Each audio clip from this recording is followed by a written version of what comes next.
race fans, this is a replay, but to be able to watch live and hear from the drivers and see the pre and post race reaction, download and subscribe to the Trans Am app. Available on both Android and iOS, this is the only place to watch the 2021 season of Trans Am live, with over 10 hours of coverage each and every weekend. Live timing, results and news, as well as pre and post interviews, as our global live stream takes you to the heart of the action. To subscribe, download the Trans Am app or scan the QR code to be part of the fastest growing series in America. Subscriptions for the race weekend are just $9.99 and $59.99 for a full season. So come and join us for the 2021 season on the Trans Am app, the only way to see the races live and get your muscle car media.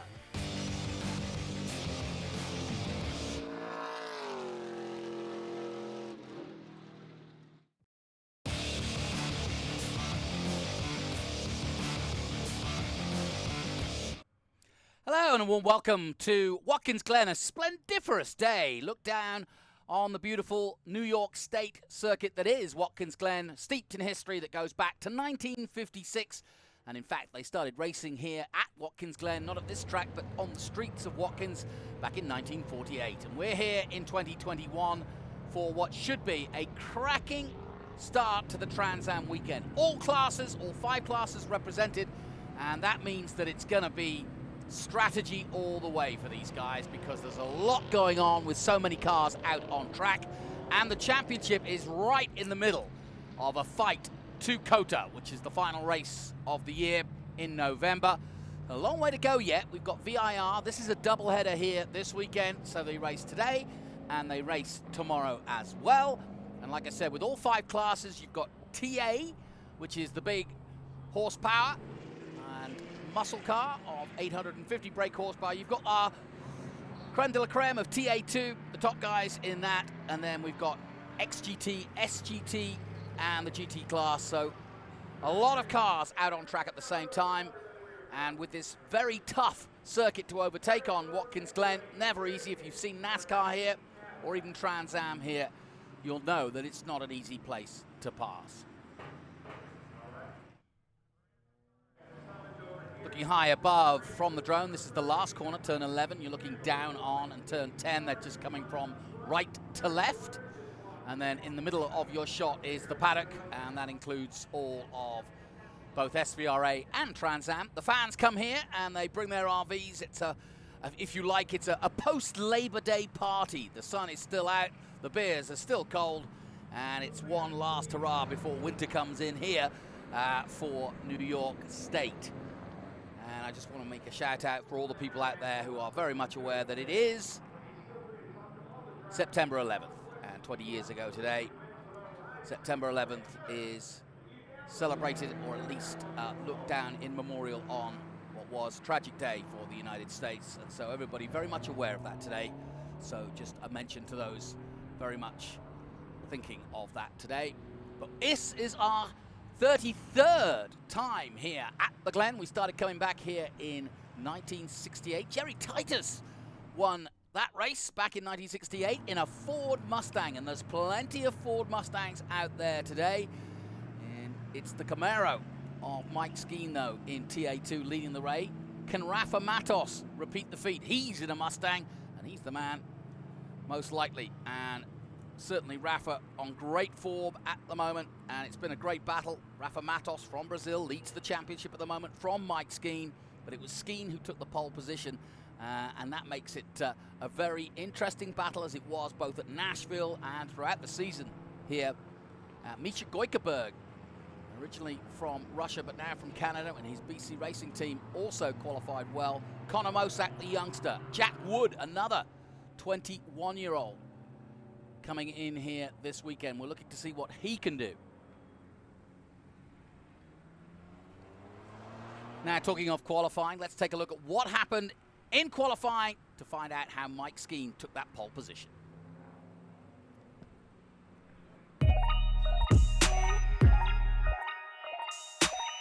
Yeah. So I am here with Mike Skeen, another Motul Pole Award winner. Not only that, but setting a record in TA2 in his first time in TA2 at Watkins Glen. Mike, how did you do it? Siemens Miller Racing guys gave me a great car. Very happy to put Liquid Moly and Turd 14 distribution out front. It's a big points weekend with half the races left in the year being this weekend, so we have to do well. We knew we had to be up front. It's going to be really tough with the all classes race, but we're going to try to keep it clean and get some points. Nice. Well, Mike, I'm going to ask you to ceremoniously slap the Motul Pole Award sticker on the windshield, and there we go. In TA2, Mike Skeen, the Motul Pole Award winner.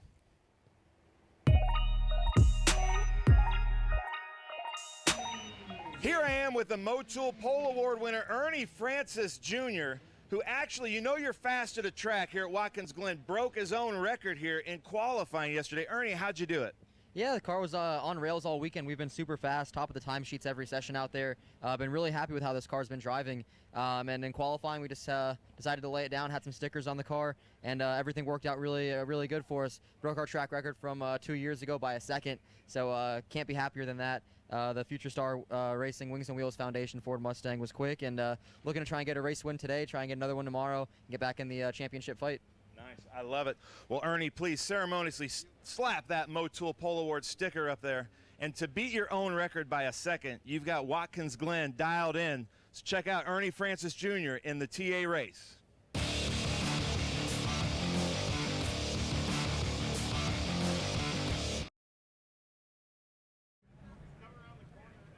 Well, welcome to our live stream here at Watkins Glen International. That is also simultaneously our fan walk. I'm here with the person that's in contention for Rookie of the Year, Rhett Barco. He's been at every event with us in this beautiful, what I call the General Lee Challenger. I don't know if you're okay with that, but BarcoCars.com, right? He's in contention for Rookie of the Year, but doing really well in points. Tell us about being at Watkins Glen International. It's a track like I've never been at before with all the elevation change. It's almost like a large oval track with all the banking in almost every corner, and a huge thing is just your rolling speed around here.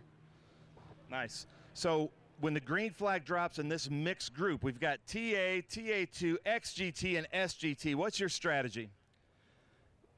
Just try to pass every car I can and take advantage of the opportunities that come to me and make the least mistakes. So that's Rhett Barco. That's pretty simple advice. I love it, Rhett. But Rhett Barco is in the beautiful orange Challenger 01. And now we're going to come over here to Iron Man, Tom Sheehan. And I'm talking, TA2 is a platform that's raced in Asia, in Europe, in Australia. It's huge in Australia. I don't think anybody has done more TA2 races than this man right here, Tom Sheehan at Watkins Glen International. Tom, how many races have you done? And what's your strategy here? You've been on the podium here with us in the past.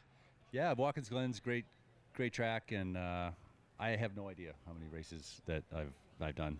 You're about probably 105, 106 by now, to my count. All right, I'll go with that.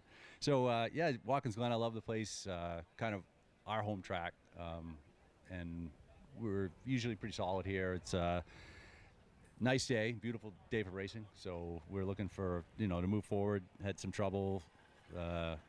Through the practices, broke some stuff, and had some trouble in qualifying, lost our power steering. So we're hopeful, that we have a pretty good piece and we'll be able to move forward. And we get tomorrow too. So today is the first of 2 races. So got to keep the thing on the racetrack and bring her home.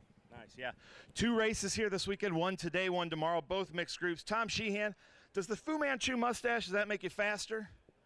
I don't know. People say it makes me look mean. It makes him look mean. Oh, I'm breaking his car right here. Sorry about that, Tom. We're going to come over here to 2-time champion Amy Ruman, who's done well here at Watkins Glen. I know we talked to her live. Amy, turn around for me real quick. We've got just a little bit of time. Welcome to Watkins Glen. What's your strategy at the green flag? Well, hopefully we'll have another good start. We've had a lot of good starts this year, and I'm looking to move up. We little lacking on track time for us this weekend. We battled a few mechanical issues, but we got them sorted out. So hopefully we'll move up today. Nice. I love it. Amy Ruman. Then we come over to here to Simon Gregg. I got to give Simon Gregg some credit here. You've seen, if you're out there camping, you've seen the Peter Gregg Foundation camper out there. Simon Gregg, his initials are his number, SG59. Simon, you've been to Watkins Glen many times. How does it feel to see all these fans out here? It's great. Really nice crowd today. The track's doing excellent. It's still fast and smooth. I love this facility. Everybody likes driving here. It's been a few years since I raced here, but it's been many times, of course. And I thank y'all for watching the Peter Gregg Foundation Camaro. Nice. I love it. Peter Gregg Foundation Camaro, 59 here. I'm going to come over here, and now we're going to start our opening ceremonies, and I get to meet Michael Printup. So a huge field here of these cars as we get through. Rhett, good luck. And Michael Printup, he's got to be so excited to see racing back at Watkins Glen. Great crowds. Michael, I know every single person in this field of cars kind of marks this on their calendar. This is a huge favorite. Every year we put on social media your top 3 tracks. This is in everybody's top 3 tracks, usually at the top. Tell us how it feels and talk to the crowd. Well, it's my #1 track. But, yeah, we're really appreciative of all the drivers, sponsors, Trans Am, SVRA, Tony Perella. It's so exciting to be back. Welcome the fans back. I don't know how much more exciting this can be. The weather. So we're ready to go. I know all the fans are. We got a huge camping crowd out there, so we have a lot of respect. So on behalf of Watkins Glen International, to all the race fans, welcome back. Nice. Michael Printup, the president of Watkins Glen International. Been the president for 12 years, correct? Thank you so much for coming out here. Then we're going to move over here to Marvin Gray for the invocation. Marvin, come on over here. If everybody would please remove your hats. Marvin, take it away. On this anniversary of 9/11, let us remember the words of St. Francis of Assisi. Lord, make me an instrument of your peace. Where there is hatred, let me sow love.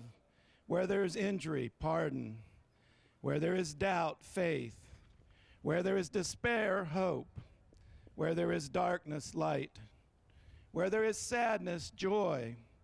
Grant that I may not so much seek to be consoled as to console, to be understood as to understand, and to be loved as to love.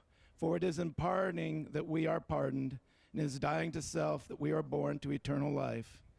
Now we ask your blessing and protection on all that are here today. We especially remember those who've lost their lives as they have served us, whether in the military, safety forces, or first responders. Please comfort their families and loved ones as we honor all their sacrifices. In Jesus' name we pray, amen. Marvin Gray, thank you so much. It's such an honor to have you out here, Marvin, praying for all the drivers and crew, keeping them safe. But now, ladies and gentlemen, I'm going to introduce Troop 87 for the color guard from Big Flats, New York.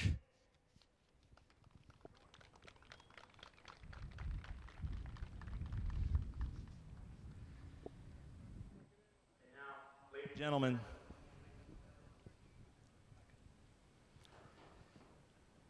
"20 years ago was one of the saddest moments in American history. As we look here at the Troop 87 from Big Flats, New York, we're going to have a moment of silence for all the heroes in the 9/11 tragedy, for all the families and for all the lost. Please bow your heads for a moment of silence.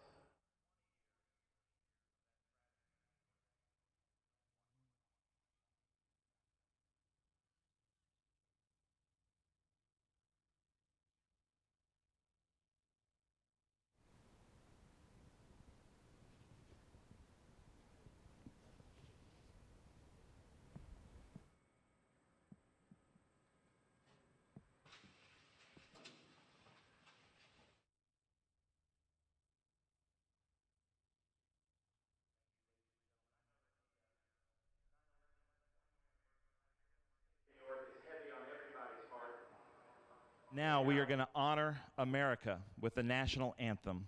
We have Anna Hurt here singing us the national anthem in New York on the 20 years of the 9/11 tragedy. Anna, take it away. Do you want to hold the mics? Both mics, please.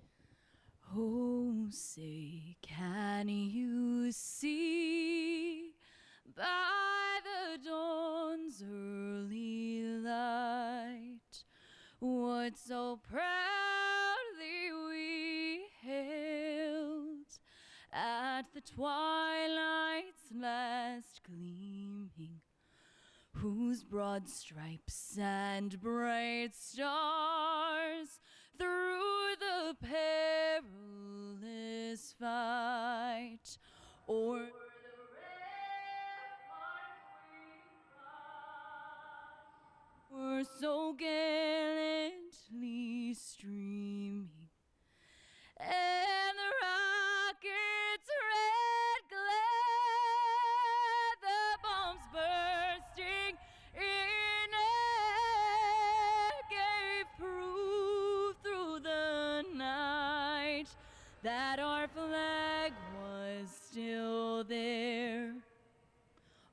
say does that star-spangled banner yet wave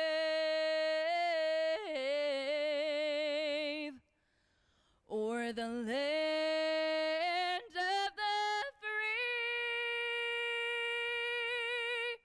and the home of the brave.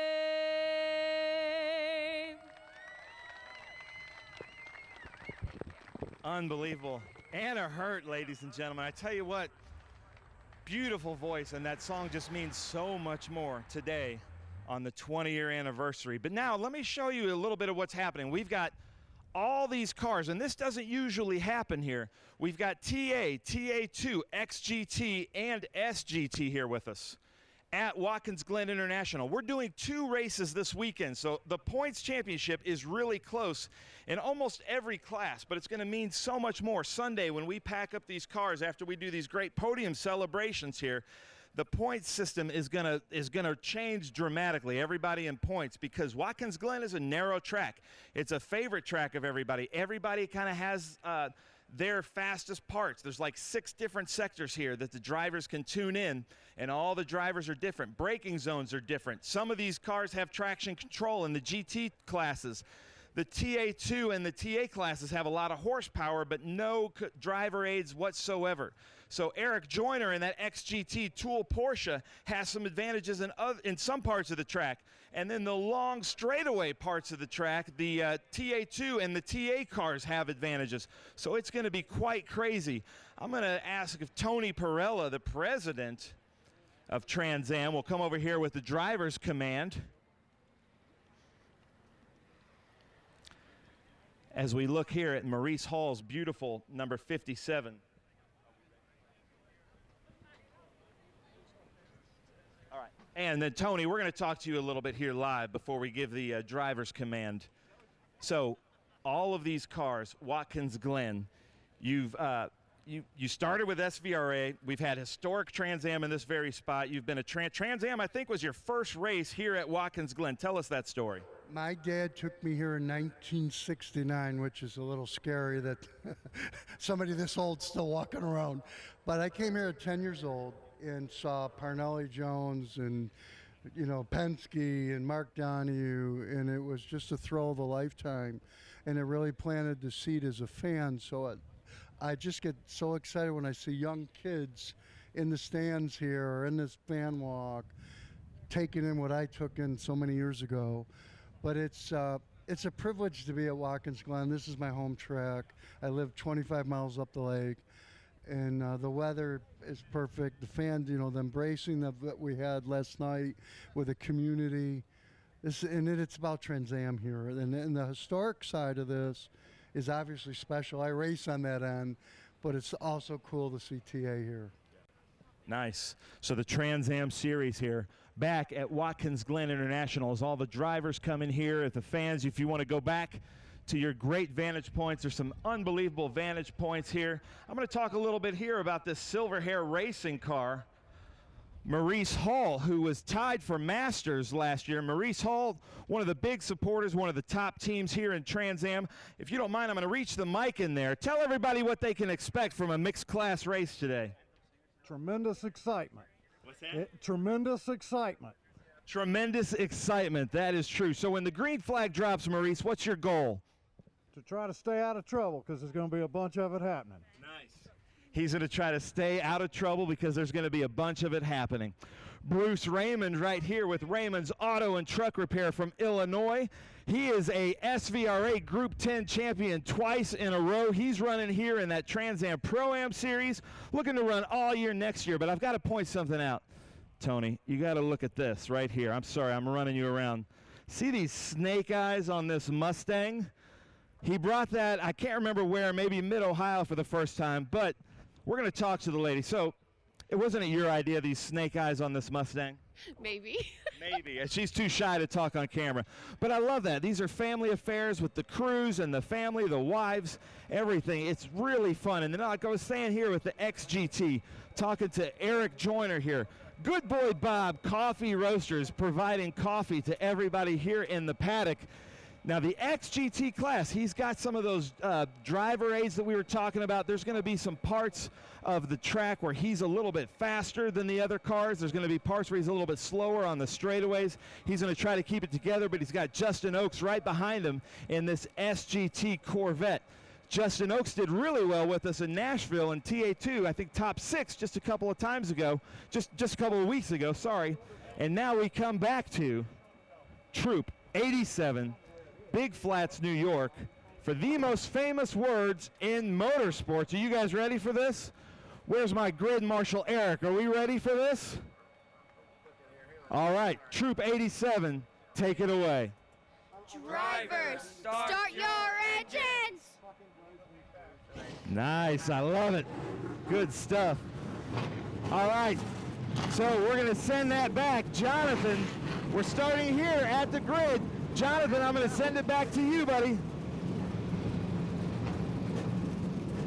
As always, excellent job, Ben Sissel, down on the grid as he'll be there for the rest of the day. He'll come and join us up in the booth as well. But a great introduction and, yeah, great description of why this is such a different race for Trans Am this weekend. Regulars to Trans Am will know that we usually run TA with the GT classes and then TA2 runs alone. But having all the classes out there, 4 or 5 classes all in one race, makes it a lot tougher. And one man who knows all about that, I'm delighted to welcome to the booth, but actually saddened because I love to see him race, and that is, of course, Boris Said.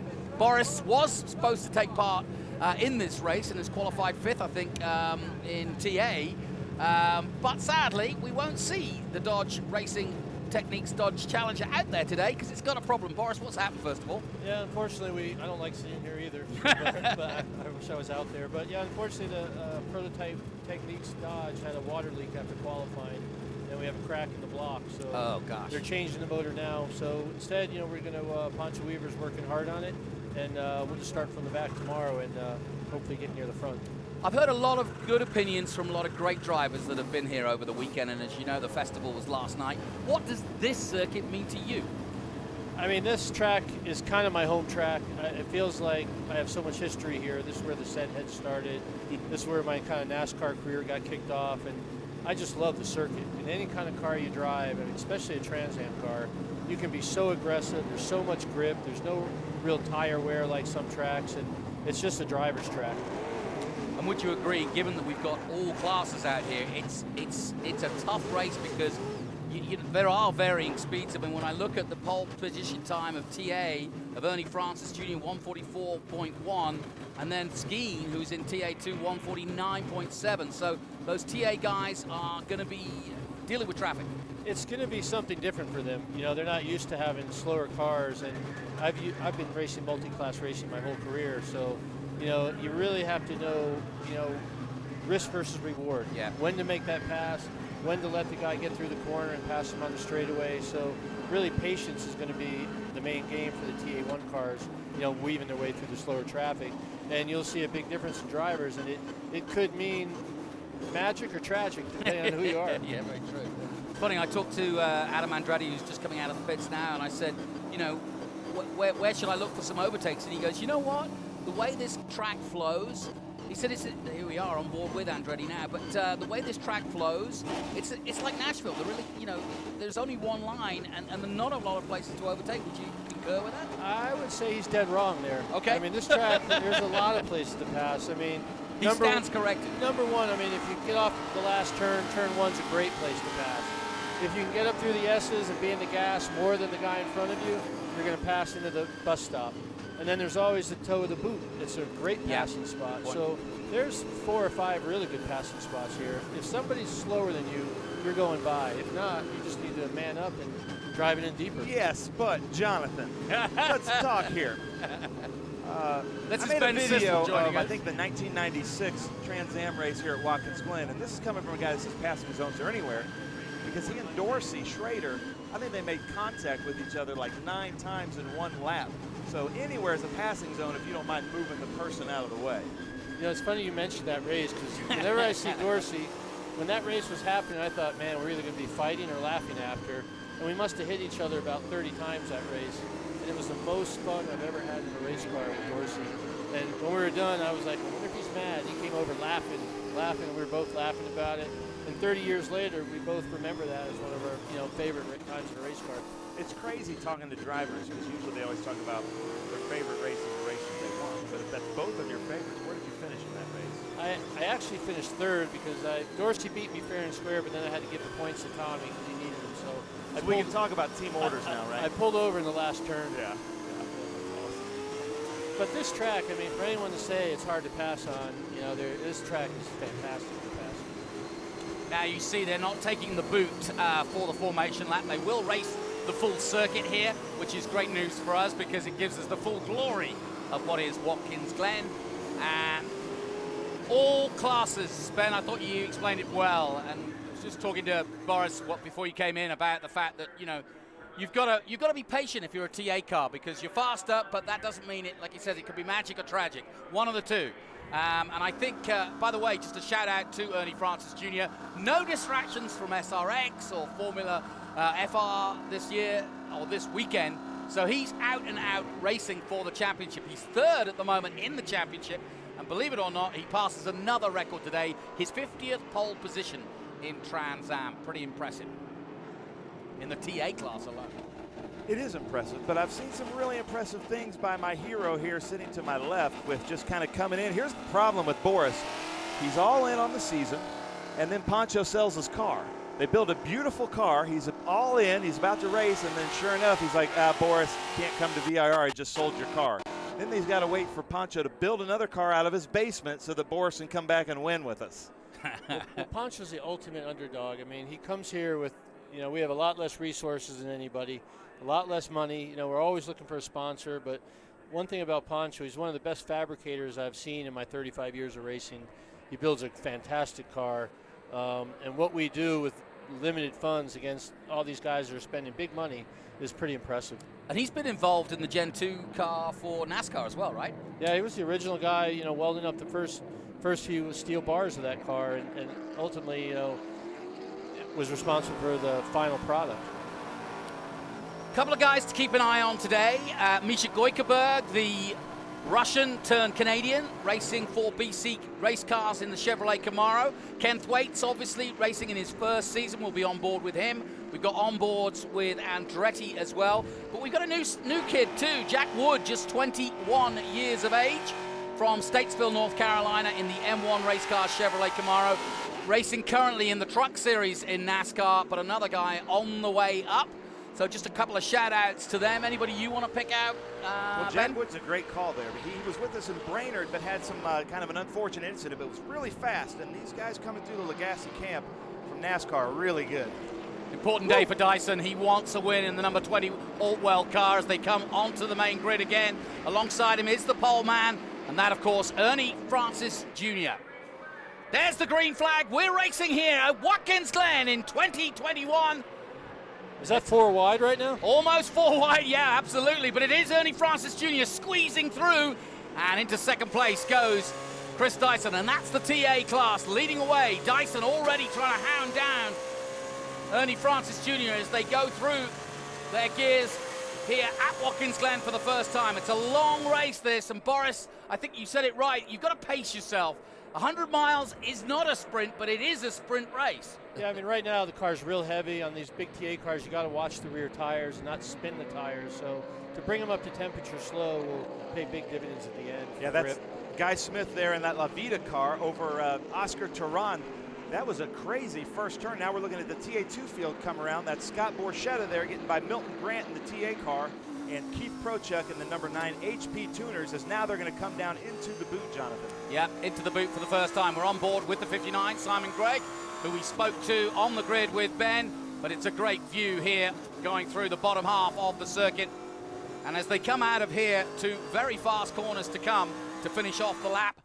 And Simon giving us a real interesting view as somebody slowed down Might there. have been Paul Fix.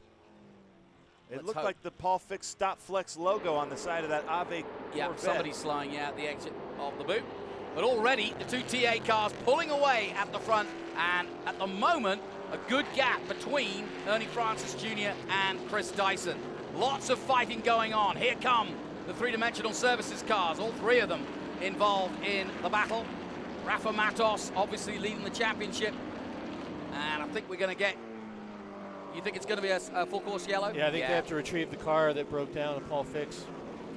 So already drama as we get to a full course yellow, and that'll slow things down again, but gives us a chance as we go on board with the Brazilian and championship leader Rafa Matos. And leading in TA2, he got around Mike Skeen there somewhere in the boot. Yes. And this is a big battle between these two. I saw Rafa this morning, asked him how he was. There's the car. Yep, we got to go get that. How do you pace yourself, Boris, both mechanically and physically for a 100-mile race? That's a big hit. Oscar Turan for Panama's #1. No cigars for him this time. It looked like somebody backed into him. Yeah, or he went into somebody. That might have been he and Fix. They were fighting there. It looked like Paul got a really good jump on the start and went past a few cars. It looked like Tommy got shuffled back, but now it's all looks like it was at the beginning. That's unfortunate. Based on that, it looks like maybe Turan and Paul Fix got into it coming out of the toe of the boot, possibly. But I wish we could get a shot of the Paul Fix car. So explain to people here, what's your elevator speech on a TA car? Like the horsepower, the no driver aid. You actually drove a standard H gearbox, which is different than some of the other drivers. Explain to people that don't know what they're looking at. Yeah, so the TA1 cars are, for me, one of the best race cars I've ever driven. They're more old school. You know, they're 875 horsepower.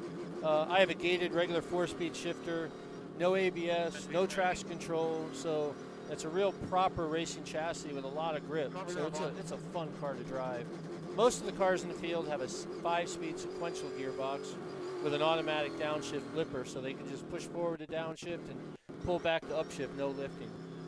But then you go in the TA2 cars, which is a little more like a stock car road racing car, about 550 horsepower, all have 4-speed transmissions like a stock car, and they roll around a lot more, a little less grip, but it's very competitive racing. The cars are all very close. Rhett Barco off the track there too. Looks like Rhett Barco in the 01 Dodge Challenger went off. And talking to Boris, we did a little video interview here with you a couple years ago, and I hope I don't get you in trouble here with your real job, but you said you were kind of done with doing those paddle shifting cars. You wanted to get back to a man's car. Is that what you're thinking? I don't. I mean, I've been lucky enough in my career in sports cars to go from, you know, just gated shifters without any help to no lift shift sequential, and then to the paddle shift with ABS and traction control. And yeah, the cars look really cool, these current GT3 cars, but for me they're boring to drive. I don't like them at all. I love these old cars, big horsepower, and having to modulate the throttle so you don't spin the wheels. And, you know, a Trans Am car at some tracks like Sears Point, you can spin the tires at will in any gear, and it's just a lot more driver involved. Yeah. Jonathan, this looks like it's going to be a while because we're going to have to reband those walls. I'm going to go down to pit wall, see if I can find out anything, okay? Yeah, go for it. And I'm just going to, yeah, you were right. Paul Fix was involved. That's one of the cars at 7B involved in the incident. And the 01 car of Rhett Barco we saw as they went by. Tommy Dreesy was saying that the clear-up's going to take some time. I was just listening as you guys were talking to Tommy Dreesy's radio, and he was telling his team that he thinks that there's quite a mess down there where this incident, there's been a couple of incidents, took place. And this is a hard time, I think, Boris, for a driver, because you're basically trying to, I don't know, stay cool, but also it gets hot in the car because the car's not designed to go this slow. Yeah, but today is, I mean, some of the nicest weather I've ever seen at Watkins Glen, so I don't think it's going to be too hot in the car today. I mean, the thing is, you're all amped up to get going, and now you're waiting again. You know, it's like taking away Christmas and saying, hey, you're going to have to wait till tomorrow now. So you're just driving around, just trying to be patient, you're ready to go. So it's a little boring right now, to be honest with you. We just saw the engineer from this man, Adrien Lostofsky, runner-up in SGT last year and trying out Trans Am TA2 for the first time this year, really enjoying it and vying for a top 5 finish. He said he just wants to bet himself in this year. He's done a great job. He is exactly where he wants to be, and he's coming back, he's confirmed, next year with Hawk Brakes, who he's sponsored by. The only one, I think, out there on the Hawks. And he is bringing the Fast Auto team back, and of course this his home race because he lives in the area and he's got a lot of friends and family here. So a big day for Adrien Lostofsky as we take a look at the Hawk team. Tyler Casera, also a home man from Pennsylvania. This is his home race. Did a lot of work in Miatas up here And young Sed's doing the Miatas, and I've seen what Tyler Casera has managed to achieve, starting out in Miatas and being successful at the national level. We might see you having to vie against your son before long. I hope not, because he might beat me now. He's getting a lot faster. He's very early in his career, but I mean the Miatas, it's a great place to start. It's very cheap and really, really competitive. So we're under caution after a big incident which involved car number 01, car number 44, Paul Fix, and also car 17. And so I think 3, maybe 4 cars involved in total on this incident. 17, Oscar Turan from Panama. Good crowd here, and it was great at the festival last night. The streets of Franklin Street and so on when they celebrate the start of Watkins Glen here, and Boris, I'm sure you've been part of that festival before now, but they love it, don't they? Yeah, I mean, I always think this is like America 50 years ago. I mean, yes. It seems very wholesome. Everybody knows each other. I've stayed at the Glen Motor Inn for years and the Seneca Lodge, and it was some of the 2 best places you'd ever want to go in the country to eat, and everybody's totally into racing here. And to see him running the old track last night was pretty cool. I mean, those guys in the old days to do that it looks so dangerous. I mean, with all the trees. 6.6 miles, yeah. How fast they're going down that hill into town. It must have been pretty crazy. I know, I was talking to Brian Redmond, who brought one of the prototype Ferraris out here, and I was like, man, that must have been scary in the early 70s. Came here in '69 with Joe Sifford, racing on Porsche, and has raced many different cars here. But, and Brian Redmond's so unique. I can't remember what I ate yesterday, and he can say, oh gosh, he can remember every crash he's ever had. Yeah, like 50 years ago. And every car he's ever driven. Exactly. It was funny actually. Last night there was a guy talking to him about a photo he'd taken of him on the grid in 1972, and when he first started talking, I was like, what's this guy talking about? How could Brian remember that? Now, I'm not saying Brian did remember the photograph, but he did. He's believable, though. He's believable. Because I have people come up and I sign pictures, and I don't remember driving that car. And I'm like, did I really drive that car? Here's another look at the start, Boris. What do you see when you see this? Like you said, the first thing you said is, oh my gosh, they're 4 wide, and they almost were. Well, and there's a lot of passing. You see the black car on the inside. Yep. I'm not sure who that is, if it's Paul Fix, but he got a good jump and got by Dreesy. Could well be, yeah. And got right in the third. That's actually Paul's Guy Smith he got past. Yeah. Here's a look at Ken Thwaites' start. Ken Thwaites now in TA2. The man from Tennessee in TA, I should say. It's really hard to explain to people what this is like going up this hill with this horsepower, how hairy it is when the car's on the very edge right here, just sliding at 140 miles an hour through that top turn there. And then, of course, Scott Borchetta in the 48. Great event at Nashville. Your thoughts on Nashville? I know it didn't work out for you, Greg, but what a showcase for Trans Am that was. I thought the track was great. I mean, most street tracks are pretty similar. They're the same width, the same corners. And Nashville was very unique. It had a lot of bumps, which gave it character, a lot of fast turns, a lot of slow turns. It was tight in places, wide in places, but it was fun to race on.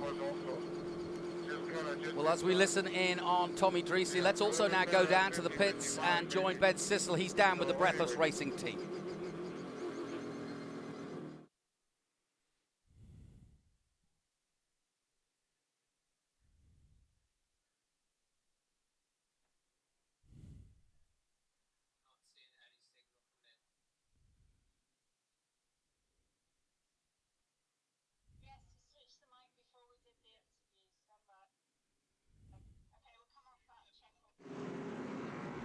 Well, sorry about that. That, of course, is Francis Sr., Ernie's dad. We just had a little bit of an audio gremlin. But go back to what you were saying, Boris. Well, let's talk about Ernie's dad, because now that my son's racing, I know what it's like. I know what he's going through, and it's terrible. It's not easy. And to watch Ernie, the talent he had is amazing. But I watched him the last few years, and he was he's such a recluse in his shell. He didn't really get out much. And I think doing that SRX this year did a lot for him. Yes. Because I see he's come out of his shell, he's out talking, he's got more of a personality. I agree. For sure he's got the talent. He just needs to get a chance. Well, I can hear Ben talking down there in the pits, so the mic's all on and working. So let's head down to Ben Sissel, who is with Ernie Francis. So I'm here with Ernie Francis Sr. Unfortunately, Oscar Turan had an off there. We're not sure what happened, but what's your driver saying? Actually, I can't get a hold of him. I mean, He got out of the car finally, so we were able to see that he did get out of the car.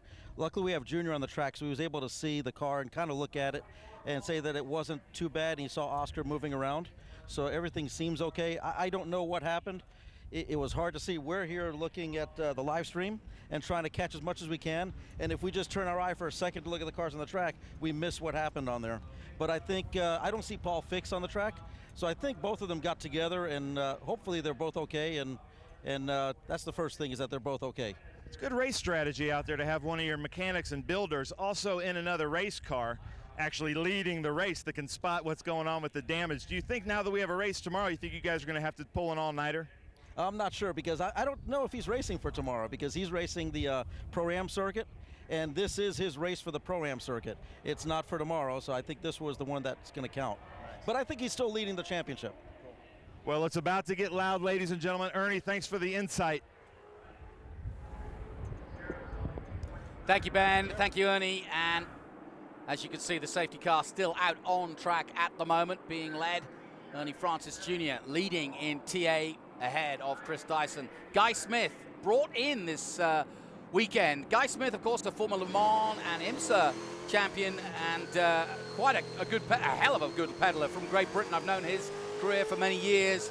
Guy Smith's been racing, and in fact, he raced with Dyson in IMSA and in sports cars here in America for a long time. So I think it's Chris just bringing in a bit of a ringer to help him out. Yeah, I think he's looking for points between him and Ernie, or him and Tommy.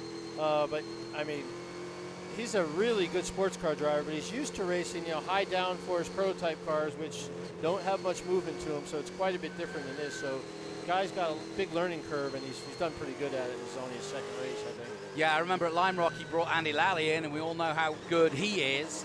And Andy Lally continues to be at the forefront of sports car racing. And Boris, I'm sure you've raced both those guys over the years. Yep, for a long time, both of them. So what's the protocol if you're on board with Chris Dyson, as we see into the pits and some, well, that's not a good sight. That doesn't mean good news for the number 16 of Jim Gallagher. Whatever has the problem for the 16, it's not terminal necessarily, but it ain't good if you've got the hood off. And they've cut the engine too. What do you reckon? I reckon his day's done, which is too bad. So let me put you back on board. We've been going now for a couple of laps. You're probably getting tired of this. You forget how heavy the steering gets when you're not racing. So there's a lot of physicality going on in there right now. I mean, not right now. Now their heart rate's real low, and they're just waiting. They're anticipating, waiting. And I'm sure Chris is thinking about, what do I do? Do I try to get by Ernie? Yeah. Do I risk everything? But he's in a points race. He's got a big lead. If he's smart, he'll probably just cruise around. I think Ernie's got the speed on everybody this weekend just from watching him practice. But, Chris could either choose to run a really smart race and go for points, or maybe he'd drive like me and just go for the win, because winning is what it's all about. Yeah, it's a tough call with Ernie, because he's quite happy to follow you around for 100 miles and then take you on the last lap. And if you also let him lead, he's also able to pull away and put some big, strong laps in and leave you for dust. Yeah, big news for Ernie. He's had a heck of a year. We just mentioned it. You mentioned it with SRX. And he's also been doing the FR series, the single-seater series, his first chance at single-seaters. And he really could go either way now. We're expecting him to lead Trans Am, which we're delighted about. So let's head down again to the pit lane. I think Brian Corey, the engine builder, is down there, and he is with Ben Sissel.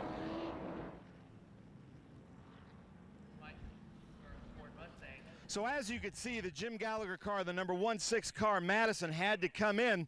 He came in a hurry with a little bit of front-end damage, and they took off the hood. The Cope Racing team took off the hood, looked right here to Byron. They told Byron what happened. He gave the international signal for cut it off. Byron, what's going on here? Well, when the melee happened, everybody started getting on the brakes, accordion effect. Jim got in the back of somebody trying to not hit him. Unfortunately, it broke the radiator, and unfortunately, the Madison development group's out for this race. So we're going to try to fix it for next tomorrow, but we're out today. With just a water leak being the engine builder, that's not super terminal. You could have worse than that, but with such a small turnaround, you're going to be working all night probably. We'll get it done. We'll get it done, he says. Back to you, Jonathan. We'll get it done. And that is always the case. I'm always amazed, and I'm sure you do feel the same as a driver. You go back to the hotel and maybe get a rest, maybe get a meal. Meanwhile, there's a whole bunch of guys working over the night, and that's going to be happening with your car tonight, right? Yeah, I mean, the crew guys, they work a lot of hours to see an hour of racing. I mean, it doesn't go unnoticed by the drivers and the people in, but fans just don't realize how much work it takes to make these cars go. Yeah. Back on board with Adrien Lostofsky. And as we said earlier, big race for him, big weekend for him, and giving it's a doubleheader. A lot of points up for grabs. Virginia next and COTA. Two great circuits, very different indeed, but great way to finish the year. Oh yeah, both good circuits, both, I mean, real old school. You know, Virginia is one of the oldest tracks we have.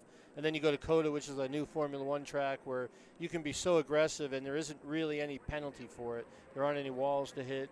You can go off and there's a lot of asphalt, a lot of runoff, and you can.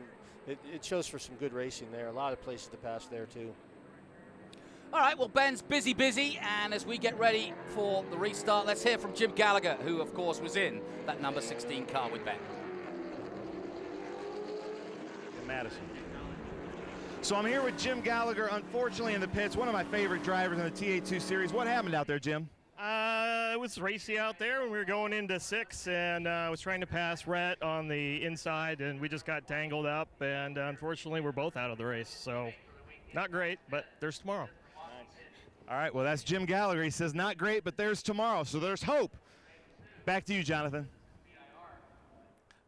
There's always hope as we look high above the boot in Watkins Glen. And I was saying earlier, Boris, I would have thought a lot of international fans, and maybe yourself included, haven't actually seen Watkins and the boot from this angle in terms of the drone, because we're used to seeing onboards, we're used to seeing track coverage, but we don't often see above the track, do we? No, I mean, this is one of the tracks to me that's most like a European track, like a Spa or it reminds me of Germany, this area. Yeah, it's very green, it's beautiful, a lot of grass, but I mean, it's just such a great track. And of course, it also, when you have a track that's been open as long as it has since 1956, you get all the great drivers over the years. You mentioned Brian Redmond, but Jackie Hicks, Joe Sifford, I mean, you know, Derek Bell, all of the greats, and IMSA have come here, NASCAR come here, Earnhardt, you know, they've all raced here. Yep, and they all love it. I mean, I've never heard a bad word about Watkins Glen. No, true. It's a long way to get from the airport, but that's about it. Could we be going green, maybe? We could be going green, yes. Lights The lights are out on the pace car, and that means that Ernie Francis Jr. will pick it up again. Dyson will have a choice here. He'll either go for glory early on, or he'll just wait and try and force Ernie into a mistake, which is rare. Okay, here we go. Green flag will wave, and we'll be away. There it is, and we're off racing again. Guy Smith in third place gets a good start as we go back on board with second place Chris Dyson, who goes to the outside. A lock up slightly from Ernie Francis Jr., but he's safe and through. Simon Gregg with Amy Ruman behind him at the moment. Amy Ruman, obviously a great peddler here at Watkins Glen as we go back on board with Simon Gregg. Being real gingerly on the throttle right now when the tires are cold. They're not really up to temperature yet. Especially through that section, right? Yep. Normally at speed, that's almost flat. Yeah, coming into what we call the bus stop or the inner loop. Down that back straight. And squeezing through. Mike Skeen getting through on Rafa Matos, who'd already overtaken him. So that's the battle in TA2, and it's roaring. It's going to be a good points battle at the end of the year. I saw Mike Skeen eating dinner the other night in town, and he's such a quiet, mellow guy outside the car, and inside the car he's a complete animal. But it's going to be a great battle with Matos. On board with Adam Andretti, who had a great Nashville, was leading before a belt broke on him and put him out of the race. He's been struggling qualifying with the front end throughout most of the weekend, but he said, I said, have you fixed the problem? He said, I'll tell you after 100 miles. But Andretti back in the car, and he was a TA driver, of course, raced against Boris said throughout most of the season, but now in TA2, thanks to Doug Peterson, and basically another guy brought in to effectively help Rafa get another title as he did in 2018 for this three-dimensional services team, and the Ford Mustang going strong at the moment with Andretti at the wheel, but he didn't qualify as well as he'd liked. No, but he always has good race pace. Yeah. Looks like Ernie's just kind of drawing away slowly. This is going to be a good battle, though, these three here. Yeah, these three in TA2 really going at it, really looking forward to this. And then as we look further back, there's Adrien Lostofsky in the Hawk car. as we go back on board with him. Kerry hit in the middle there. And that hood's flapping about a bit, but hopefully he'll stay put as he goes into turn 1, the 90-degree turn it's called. And watch out for Misha Goikberg because of Blaze, his team owner, being from Canada. He can't come to a lot of the races, so he's here just to win races, and he always can. He's a really talented driver, so he's in that 0 kind of metallic blue car as we look here at Mike Skeen and Rafa Matos coming up into the inner loop. Great battle here in TA2. Mike Skeen leading from Rafa. Rafa on great form. Thomas Merrill just behind. He's in the 26 at this time out. The normal colors of the silver and white changed to the Dayglow yellow and a 26 HB car this time. But it's definitely Merrill at the wheel. Yeah, there's our top 3 in points, top 3 in TA2 right now. And high above, and that's that battle you can see now just coming into the boot. In a moment they'll go into that right-hander, and they are literally line astern. You throw a blanket over them as they come in and out. Where's the next possible overtake here from here on in for these 3 we're watching here in TA2? If you come up the hill, if you get a good run, this next right-hander is an excellent passing spot. And even then, the tight left coming onto the old short course NASCAR is a really good spot too. Heavy braking here. Yeah, Matos got as close as he could then, didn't he? Yep, but a lot of people can sneak right in the inside here. It's a late apex turn, so you can kind of sneak into the inside and take the line away. I think right now everyone's still getting up to speed. They're getting their rhythm. They're being real nice right now. Yeah. It seems like at the end of the race when there's 5 or 10 to go, when the pay window starts to open, they get a lot more aggressive. Yeah. Look at this. So Mike Skeen followed by Rafa Matos, followed by Thomas Merrill, followed by Connor Mosak. Top 4 in points. Top 4 in this race here at Watkins Glen International. Yeah, doubleheader. As you said at the beginning, this weekend could be pivotal in the championship hunt. And we've got 2 great champions fighting it out for first and second. Rafa Matos from Brazil, Mike Skeen from the USA. And these 2 have been at each other. It was great watching them race. Rafa from the back at Nashville, Mike Skeen at the front with Connor Mosak and several others, including Andretti. This is really cambered. I hadn't noticed it before, but the carousel's pretty cambered through there. Yeah, when it drops away, the whole way it's dropping away from you. Okay. You don't really see the elevation dropping. I tell you right now, I wouldn't want to be Mike Skeen seeing Matos in my mirror like that. He's an intimidating fellow. Yeah, very much so. He's a very aggressive driver, a former single-seater driver.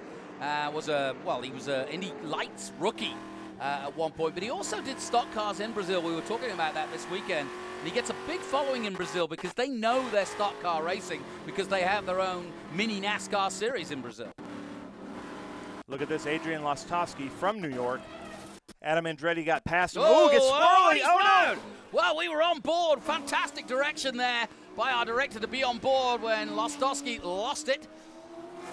And now you can see how scary that moment is when you're stuck there with nowhere to go and just cars passing you at 120 miles an hour. And that's a blind corner. They're coming around there. It's good that he left that room on the outside there. It turned, what is that, turn 6. Exited turn 6, now going into the toe of the boot. Good recovery, though, from Adrien Lostofsky. Most drivers would have just punted that into the wall. Yeah, your heartbeat's got to be going at that point, right? Yeah, I mean, that's why he ended up stalling. He was probably panicked a little bit, didn't get the clutch in time, or he would have been away a lot quicker.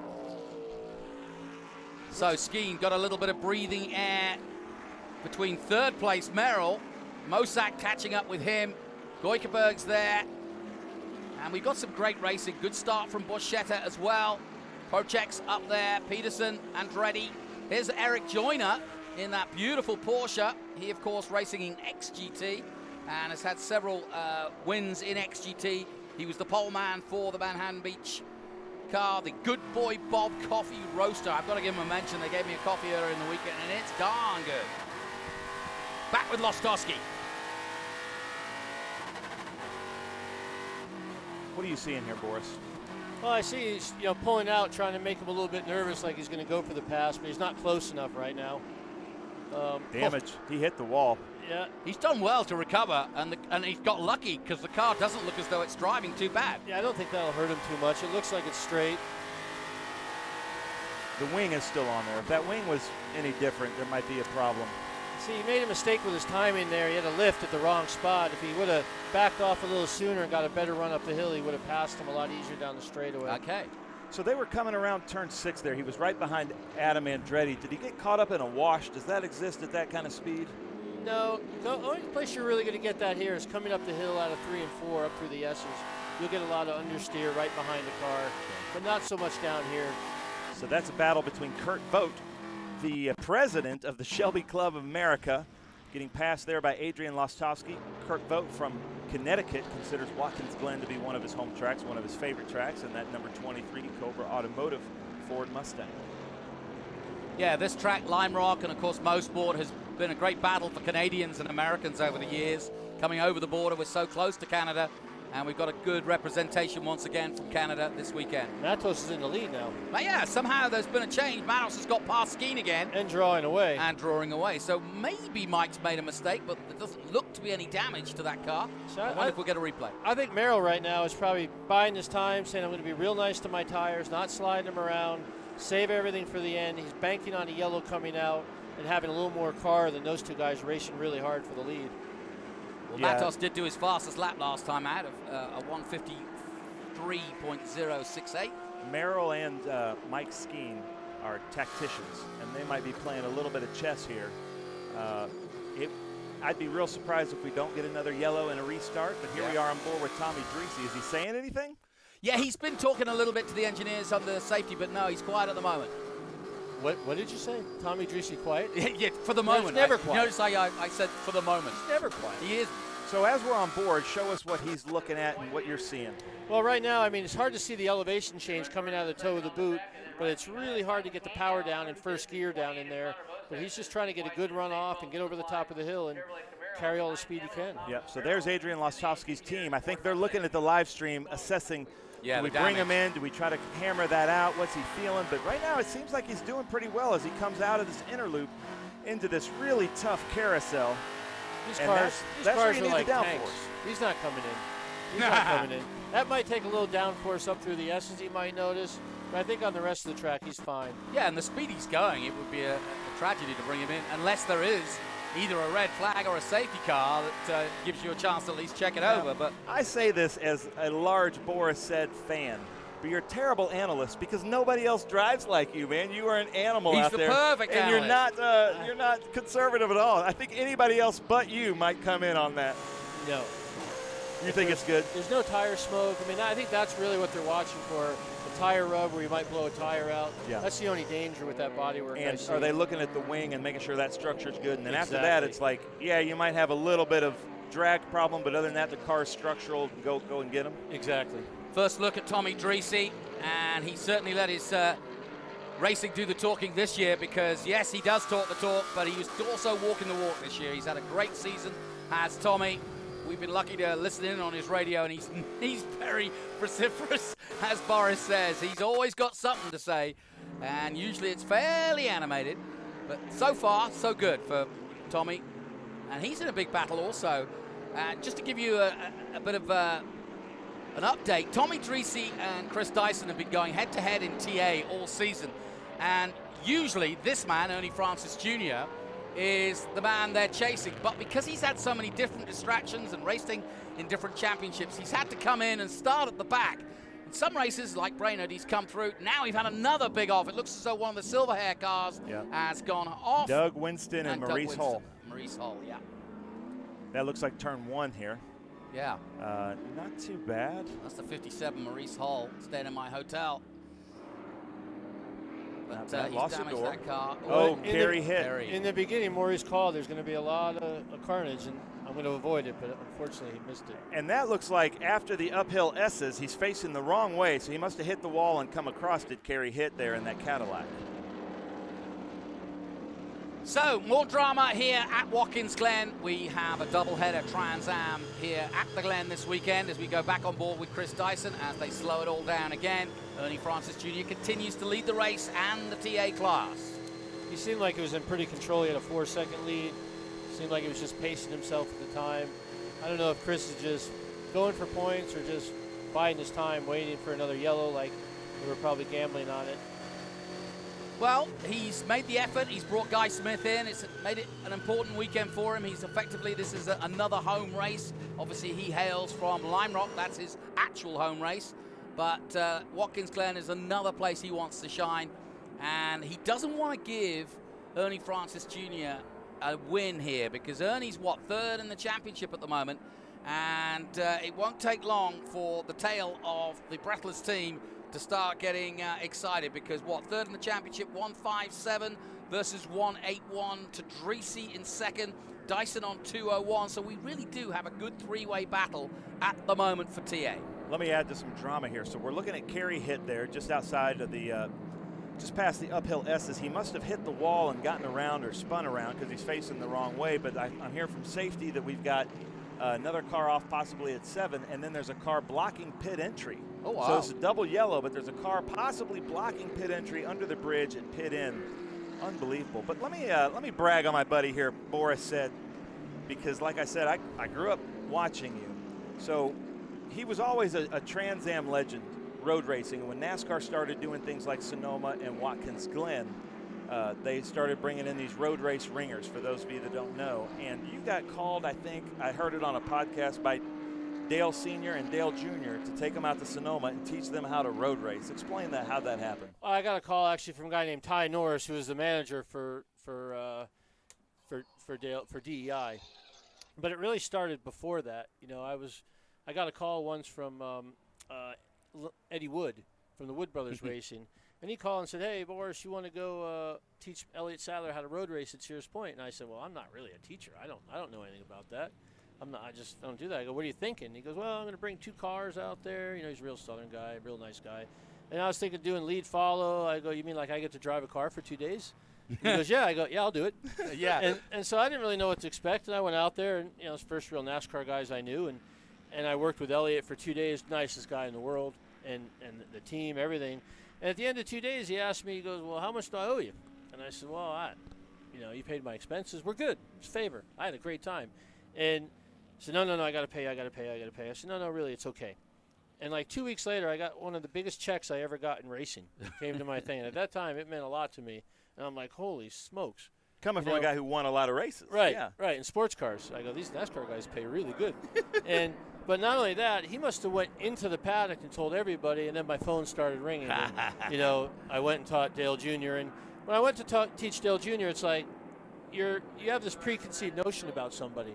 He's a rich kid. He's probably going to be a brat, Dale Sr.'s kid. And when I got there early in the morning, Tony Urey was his crew chief and his son, Tony Urey Jr., and it seemed like Days of Thunder where they didn't really want me there. I felt a little like I'm kind of bothering them. And then I went in and met Dale Jr., and in 5 minutes, we were like best friends. I mean, the nicest guy. I was so wrong about what I thought he was going to be like. Yeah. And we were like instant brothers instantly. And when I finally got in the car and drove and went pretty quick and showed Tony Urey that I could actually help them a lot, it was a different story. I was like their best friend. Hey, let's go to dinner. Hey, your brother. All of a sudden, you're in the club. I'm in the club. I was in the club. So that's just where it really all started.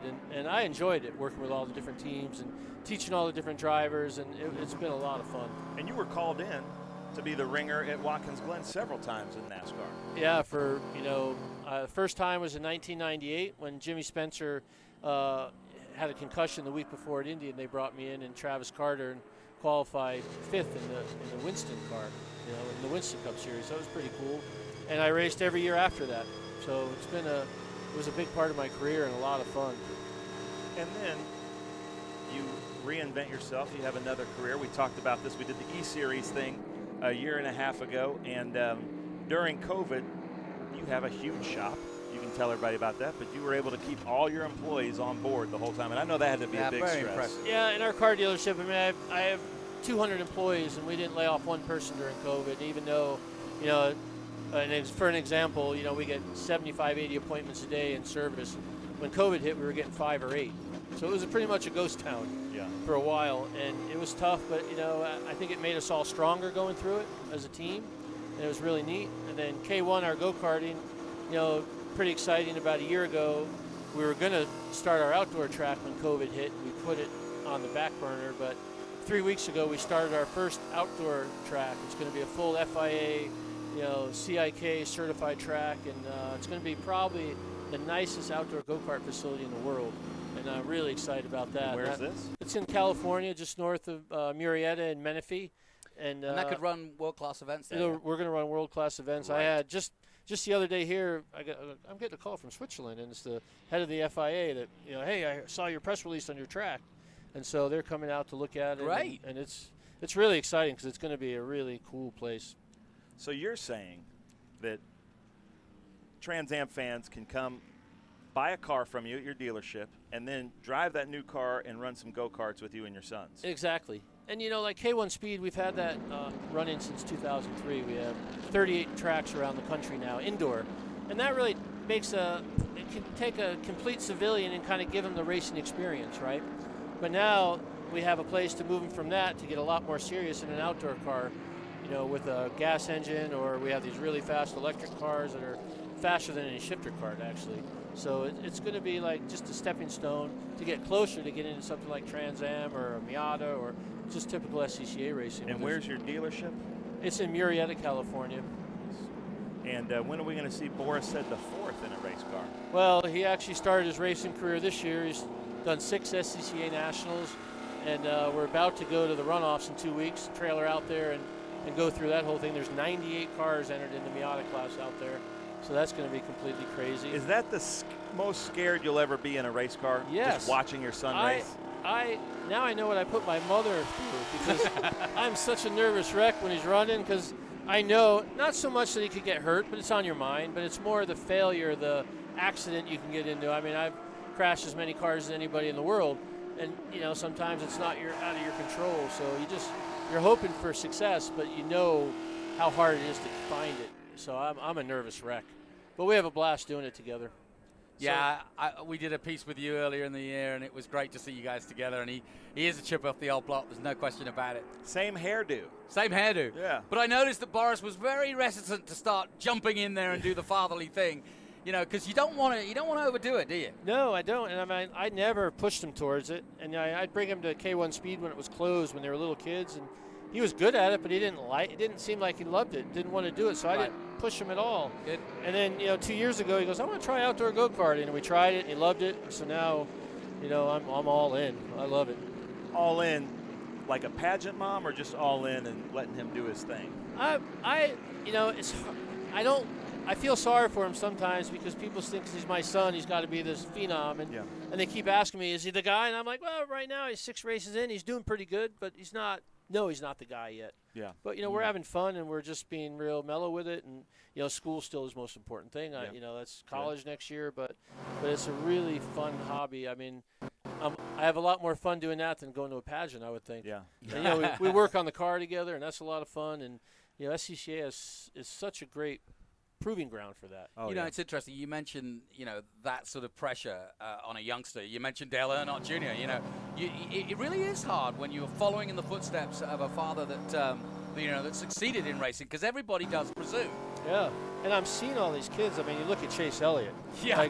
Because I'm good friends with Bill, and I've helped Chase a lot, and he is amazing. And I couldn't imagine seeing my son do something like that. That's incredible. And there's all these second-generation racers now that are so good in NASCAR. Well, he's kind of third, right? Yeah. Ernie, and then Bill, and then Chase. Yep. It's crazy. Yep. Yeah, and you got Blaney. Another great example is Jos Verstappen. The way I think he's kept out the way, but has been there for Max, has been great. Yep. And Max is without a doubt his own man, and very much like his father. But the comparisons aren't drawn as much, because Max jumped onto the scene as a kid, and Jos just kept back. Well, he's there if he needs him. Way faster than his father ever was. I raced against his dad. That's actually very true. But, I mean, he's just an amazing, amazing kid. Look at these great shots. We're getting a three-dimensional team. 3 cars out there. There's Tabitha there in the middle. Andretti's wife, Yeah, Adam's wife. But you would think, wife, but she's also one of the mechanics. She's in there working on the cars, too. It's really great to see her out there. But, Boris, what are you talking about here now with your crew chiefs? Now that we're basically 16 to 30 laps in, only 35 minutes left. So this race is probably going to finish under time. Definitely is. And you don't know what's going to happen next. What's your strategy? Well, I think the TA2 cars now, when it goes green, it's on. There's no more give and take. You got to get every position you can. I think you don't care about tires anymore. You don't care about tires. Yeah, that equation's gone, right? If Thomas Merrill was saving anything before, he's not going to save it now. No. Yeah. So you're either going to see a dogfight with these top 3 guys, or you're not. I think Ernie Francis has I think it's his race today. I think he'd have to make a big mistake to lose. You know, it looks like he has the speed on everybody, but I think that TA2 race is going to be pretty incredible at the end here. So if you were playing fantasy Trans Am, right, who would be your top 2? Who would you draft in top 2 in this race for TA and TA2? I mean, TA, I would definitely take Ernie and Chris. I mean, if I was Chris right now, I would do everything I could to almost jump to start and go down the inside of him in turn 1 no matter what. Yep. I wouldn't brake until he brakes, and if I make it, I make it. And that's probably been the up and down of my career because a lot of times I didn't make it, but I would try. We had a little jump start that you were involved with at Road America a couple weeks ago, right? I think so. And listen to that. Jury's out. Yeah, you got to play in the gray sometimes. Yeah. But I think this TA2 race is a tough call. I think Thomas Merrill is saving his stuff. But it's hard to bet against Matos, but man, Mike Skeen is so good. It's hard to bet against him. So I think it's too hard to tell out of those 3 who can win it. Is it tough to watch it from this perspective, knowing that you came here to drive a car? It sucks. Does it? Yeah, Oh, I bet. I mean, I'm going to be 59 years old next Saturday, and I keep thinking I'm retiring. My wife says, "When are you going to?" I retired 4 years ago, but I still love driving these cars. It's just there's nothing like the feeling of driving on the edge, especially at a track like this. I mean, going up through the S's, if you're not scared, you're going too slow. Yeah, really. And it's just it makes the hair stand up on your arms every lap when you're doing it right, and it's so much fun. You're listening to Boris Said, who, of course, should be out there in his Dodge Challenger, but it isn't. Sadly, they've got to refix the car overnight. Qualified 5th for TA, but hopefully we'll get him back out there again. But we're getting some really interesting insight as to how to take on this Watkins Glen. We've had a lot of delays, but in some ways, given that we're going to go racing very soon, like I said, it's unfettered now. The tyres aren't a situation where they're going to go off, because now they've been under caution for a while, so basically it's just a matter of getting them up to temperature and going for it. Chris Dyson has that opportunity from 2nd place. Tyler Casera hasn't shone just yet there in the number 5. He would want a good result here as they come around the last but one corner and into turn 11. Here at Watkins Glen, we're going to go round again. We've got 3 incidents, one involving Kerry Hitt, one involving the pit entry, and I think one more. Justin Oakes is also on my list of guys involved in that incident, or at least involved in an incident. Oh, that's unfortunate for Justin. Doing really well in SGT. Like I said, did really well at the Nashville Music City Grand Prix, the Big Machine Vodka Music City Grand Prix. The Boris you got to take part in. I know that you're also like the road race guy. Was that a lot of fun? It was a lot of fun. Unfortunately, we had a few car problems. We didn't have a dash or attack the whole weekend, but it was a great event. It was completely packed every day. The track was a lot of fun to drive. Did it feel as narrow as it looked? It didn't feel any narrower than any other street courses I've ever raced. I mean, there were some narrow parts, but it was really fast, and it was bumpy, and I thought it had a lot of character, to be honest with you. This is coming from a guy. I met Boris at Coronado at a vintage race. He was racing a BMW 2002. He was closer to the wall than anybody else, so I went and interviewed him. And I asked him about that, and he says, honestly, in these kind of road race environments, if I come in with both of my mirrors, I haven't tried hard enough. There you go. So again, doing a bit of different insight from Boris. Doing a bit of a Kyle Larson around the wall, huh? The first time I raced Australia in V8 Supercar was at Bathurst, and you're sitting on the wrong side of the car. And I took the left mirror off every single session. It was such a difference having all that room on the left. That is funny, and that's close quarters racing right there, Bathurst. Very that close. Is a special race, is it? Oh, it's an unbelievable racetrack. I mean, I've watched it on TV, and then the first time you see it in real life, you're like, "Are you kidding me? Yeah. This is a mountain." I mean, they're going up and down a mountain in 2.5 miles. It's insane. Nuts. Absolutely nuts. Kind of like it's like a mini Nürburgring is what I call it. Yep. Yeah. Good point. Lots of great spectators here at this crowd. Watkins Glen, we didn't get to come here last year. We did the downtown parade last night with, I would say, about 20 to 25% more spectators. The spectators are out.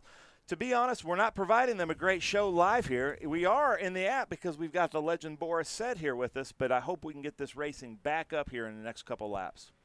Yep, we're about to get underway again as the field starts to spread out, and it'll Are the lights off? We're going to go green. Are the lights off? Yep, it looks as though the lights are off on the safety car, or they will be. Come on. We're doing the surface at 11, they said. It looks I'm listening to race control in my right ear, and I think they're making a determination here soon. David Hoots does a great job. Done a lot of races here at Watkins Glen with NASCAR. Off they are. Off. There they are. Well, watch these TA2 guys. And watch Chris Dyson. He's going to go down the inside of him in turn 1. Yeah, that's his all best eyes chance. on Dreesy and the number 20, the yellow and white, Altwell-sponsored Chris Dyson. And he's hanging back a little bit. Just a little bit. Yep. And we'll be about to go racing again for TA. It's a 4-way battle, 5-way battle with Amy Ruman just behind in the all-red Corvette. On board with Chris Dyson. He's tucked up behind Ernie. Ernie holding them. Now the revs start to go, and now we start to accelerate as we go to green. On board with Tommy Dreesy in third. Dyson can't quite do it, and Ernie Francis Jr. takes the lead again. I think that was his only chance. I think Ernie's off in the distance now. Here comes TA2. And look at Thomas Merrill on the inside. Merrill looking for a chance to get past both Skeen and Rafa Matos. Back on board with Dyson. Like you say, he's going to have to do something special in this lap. He jigs out to the inside, down the long back straight and into the bus stop. It looks like Merrill just got into second behind Matos. Yes, he did. Thomas Merrill, sideways Thomas Merrill then for a moment, but he's still in second place. Dyson's still in second place in TA as well. Great racing. On board with Andretti. He's got Misha Goikerberg, I think, in front of him. Yep. Car sounds great. What are you seeing here, Boris? Oh, I'm seeing that he's trying real hard. It's just I was just noticing what gear he was in, and that wasn't working on the dash there. He was shifting, but it said first gear. Down into the toe of the boot right there. That's a really difficult time. It's really downhill. You can't really see that. Then they come uphill through the boot down into this difficult, more than 90-degree turn, or I guess less than 90-degree turn here. It's dropping uphill. away downhill the whole time that you're going through that turn. You know, this first lap is always the best opportunity to get as many places as you can. Looks like Skeen's dropping back a little bit. Now Mosak's going to have a go, I think. We had a spin there. We had a spin there on the exit of turn 8. Like to go back. Oh, yes, Scott it was Borchetta. Scott Borchetta. That's unfortunate, but he's back up and running in that number 48. And he is number 48 because of his hero, Dan Gurney. Loves Dan Gurney, another Southern California guy out there racing big machine spike coolers. And that's is that Andretti or Peterson? Peterson. Peterson, Doug Peterson there. That's a difficult turn. I went around the track with Dorsey Schrader, and there's some bumps there that you don't see, but you feel them. And it's off camber on the way in, so it's really tricky. What is it with Merrill in the door? He had he had redneck air conditioning last time out, but now he's got it again. He blew the doors off it. Oh, something flew up then. The problem with that is it causes so much drag on the straightaway, that door being gone. And you might see Skeen get him on the straightaway. So we've got debris on track, drama ensuing, cars everywhere. Merrill with no left door. His driver's side door has come off. That is a reference to his comment at Nashville, just so I'm clear, because he had the same situation. Andretti fighting his car now, still behind Goikhberg. Watch for Goikhberg. He looks really fast. Misha Goikhberg is a really experienced road racer. He's been to Watkins Glen many times, but he looks like to be the fastest out there in this group right now. Yeah, Misha's worked really hard at his racecraft. He does a lot of racing in the year and gets a lot of tutoring too. He's had a lot of help trying to hone his racecraft from NASCAR drivers I remember bumping into, and even IndyCar. Jack Carvey, I think, was with him one weekend. So, you know, he likes to get help where he can get it. And why not? Right, why not? I think now Matos is pulling away because I think that door is definitely going to slow him up, and it's going to hold up. It's one thing around a street circuit. It's a completely different thing around Watkins Glen. So, fascinating racing. Ernie Francis Jr. continues to lead in TA. Meanwhile, in TA2, Rafa Matos holding off Thomas Merrill and Mike Skeen. Connor Mosak in 10th overall. Misha Goikhberg and Andretti just behind. We're on board with Andretti now. And right behind Andretti is Tyler Casera and Michael Self, who are teammates with Silverhair, but they're battling it out as well. Down the front straight they come. Well, look at Matos. He's really stretched it out. Yeah, give Matos a sniff and he's away. And he needs to break this weekend. He needs to kind of break the toe. He's got a good lead, has Rafa Matos in the championship, but he just kind of wants to put it to bed. He started the weekend on, what, 208 points? 226 points to Mike Skeen's 208, and that's just not enough to be safe. Lostofsky all over Sheehan at the moment.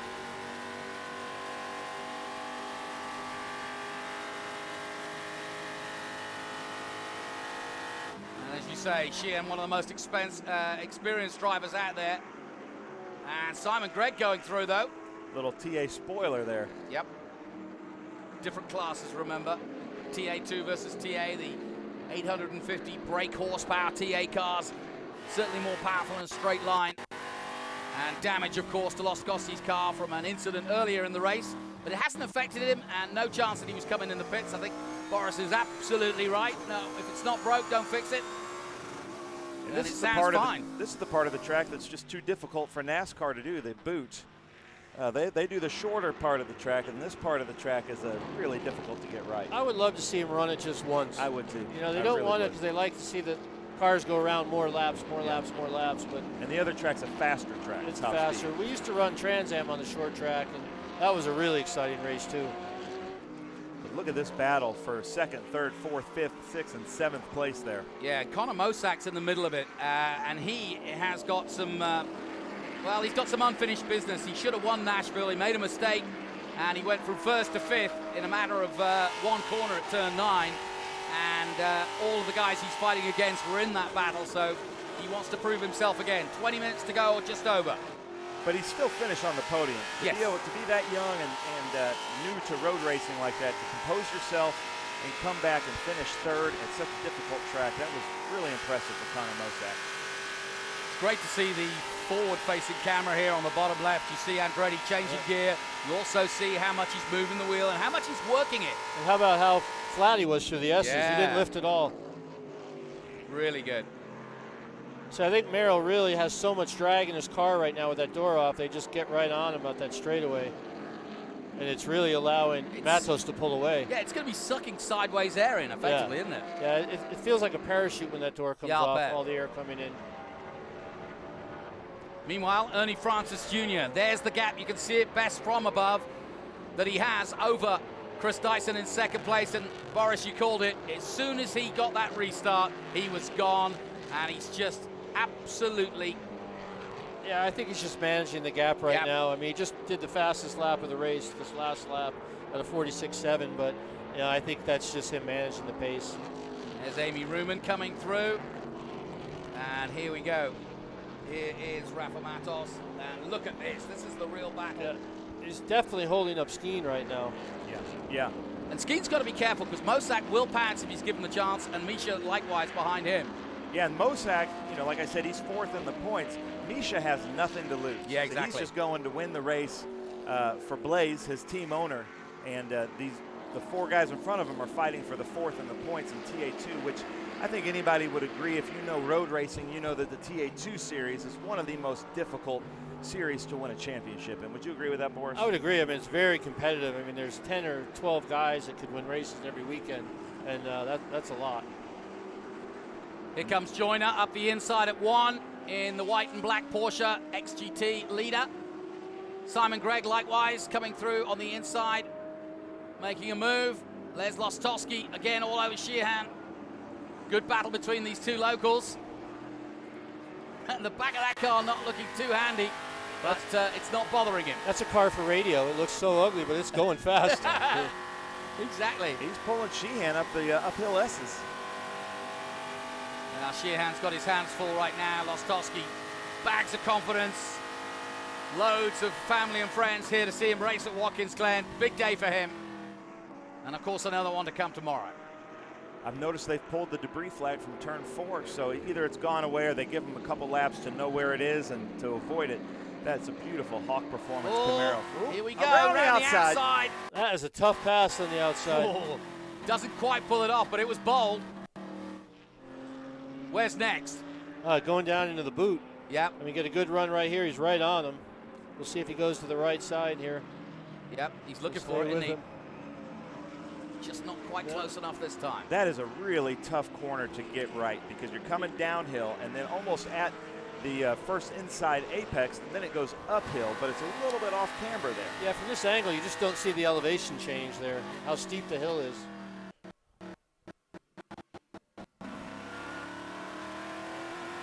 Well, great live onboards and great live drone shots to bring you the action. The sound is just fantastic from these glorious muscle cars at Watkins Glen. Our 33rd trip to the Glen. And I wonder what The early boys like Jerry Titus, who won the first ever in a Ford Mustang, would think of the current day 55-year-old Trans Am series. When you're packing up to leave to come to Watkins Glen, do you still get excited? Oh yeah, all the time. I mean, almost every race I do, but Watkins Glen for me is a little special. It's where all the Sed heads started, and you know, the Seneca Lodge. It's got a lot of history that it just feels like my home track out of all the tracks I've raced around the world. The piece of artwork at the Seneca Lodge of all the legends that have been there. You're front and center in that piece of artwork. That's pretty neat. Yeah, it's pretty neat. And one night I got to shoot an arrow into the wall. Nice. That was a big deal to them. There's only 2 people that aren't archery champions with an arrow in that wall, and I think one was a rocker and one was me. And I was very drunk when we did it. It was pretty dangerous shooting an arrow, but it was fun. Yeah.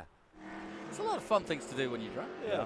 So Eric Joyner in that XGT car, and you've driven these cars as well, he has some advantages in certain parts of the track and disadvantages. He's a paddle shifter. He's got some driver's aids. So where do you see that he should be faster than the TA2 cars, and where do they have the advantage? For sure, under braking, that Porsche can go in way deeper with the ABS it has. And then as soon as you turn in the corner, you just mash the gas, and the traction control will take care of everything. So getting in and getting off the corners, he has an advantage. That's an ex-Patrick Long car. I had a look at the inside, and it's got Patrick's name on the inside, so it's an ex-full factory IMSA car. Yeah, it's a beautiful car. And he makes a good cup of coffee. Yeah, and he does make a good cup of coffee.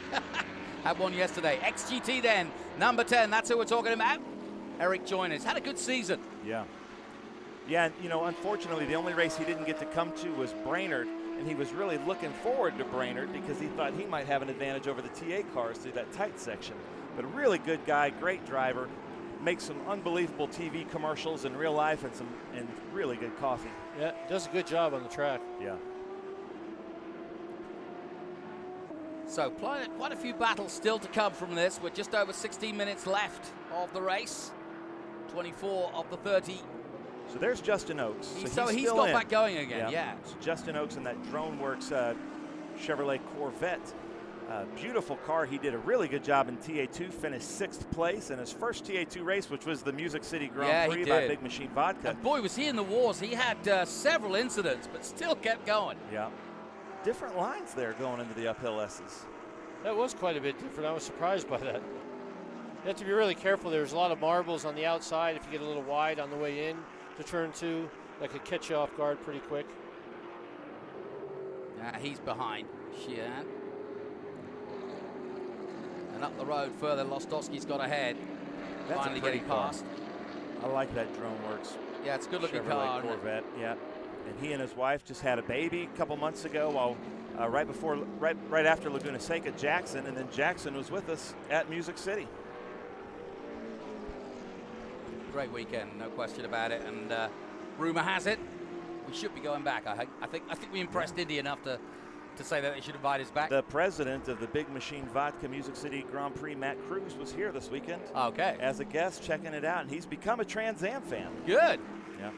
Well, he's got to watch his biggest asset. Look at that. Thomas Merrill getting sideways. What are you seeing here, Boris? Well, I mean, he's definitely giving it everything right now. I mean, time's running out. I don't know if he has anything to catch Matos. I just think there's too much drag in his car with the door, so I think he's just playing defense now to Skeen. I'm surprised Skeen hasn't been able to mount a little more of a charge. Adam Andretti seems like he's making a charge now. He's caught that lead pack. So on a day like this, if you're Merrill, are you just trying to save a second? Are you happy with a second? Are you ever happy with a second? I think he had really good strategies, laying back a little bit at the beginning, not using his tires. He made his move at the start, but once he lost that door, I think he's got such a big disadvantage going down the straightaway. You see how he has to block a little bit, and they're all over him getting into the bus stop. So right now he's just playing defense. And you think they'd have fixed it from whatever happened in Nashville. It's just flipped open. That's all. It's just a little latch that opens the door of the latch. It's almost like they need to put a little string in there that he could pull it back in. When my son travels, he has duct tape with him all the time. Yeah. That would fix that in a Exactly. second. Duct tape. Well, we saw him at Nashville holding it at some point. Now look at this. 4 of them going into the toe of the boot, which again is just a really complicated section of this track. Looking at that bunch of guys, I was going to say there could easily be another full course yellow with that group. Bruce Raymond, no, excuse me, that's Al Prieto of Clearwater, Florida, going around there in the Mustang. Got it going again. Oh, no! Oh, no! Ernie Francis Jr. leading the race and leading TA. Out! Looks like turn 2 to me. Is that what you're seeing, Yeah, he's in Boris? between 1 and 2 right now. A little bit of smoke coming out of the front. Yeah. Is it overheated, I wonder? It's hard to say. He could have lost an oil line. He could have lost drive, a gearbox, something. It's too bad. He was fast all weekend. If it wasn't for bad luck, he wouldn't have any. And now Dreesy all over Dyson. Look at this. Closing stages. Dyson gets a tap from behind from Dreesy, and Dyson's in trouble too. I don't know if Dyson's having mechanical there, but... Oh, definitely. Oh, what on earth is going on? There's oil on the track. Yeah. I think so too, but suddenly Dreesy is out, having just got past. Is that Dreesy? Can we confirm that? Yeah. I saw a white car, but I'm not sure if it was Dreesy or not. They were passing a car. It looked like Dyson was broken, but maybe he saw the oil and was just taking it easy. Well, there's all sorts I think of drama Dyson here. might have seen the double yellow. Dreesy passed under double yellow in the carousel and may have gotten caught up in some oil, but I hope that isn't Dreesy, but I can't tell. Well, right there's now, the breathless there's Ernie. team. It's definitely Ernie for sure. Well, they knew Ernie was here for sure. Well, Ben's going to head down there. Go find out what you can, Ben, because there's a lot of drama in the closing stages of this one. A lot of shaking heads and a lot of cars strewn out on this Watkins Glen circuit. There's always been something at Watkins Glen to talk about, and again today here in the Trans Am feature race for the first of the 2 races this weekend, we've got drama with just 12 minutes to go out front. Well, Dreesy is leading, so it wasn't Dreesy. Boris, you're my hero. It's been an honor. Thanks for coming up and joining us. I know you wish you could race with us, but another time. I appreciate it. Now, could it be Guy Smith, I wonder, because obviously that car... No, we still see Guy Smith as well, so I think it may well have just been a white car. Well, we'll find out. It doesn't matter. Now, there's Ernie Francis Jr. That is certain. Dreesy is now leading the race. And remember, Dreesy's in the contention for the title too. And Dreesy's saying right now, there's too much oil, just call it. Let's end it. That's what he's saying, yeah. We'll probably hear him on the radio in a minute. I think Thomas Merrill's probably saying the same thing. He doesn't really want to go back to green with his car without the door.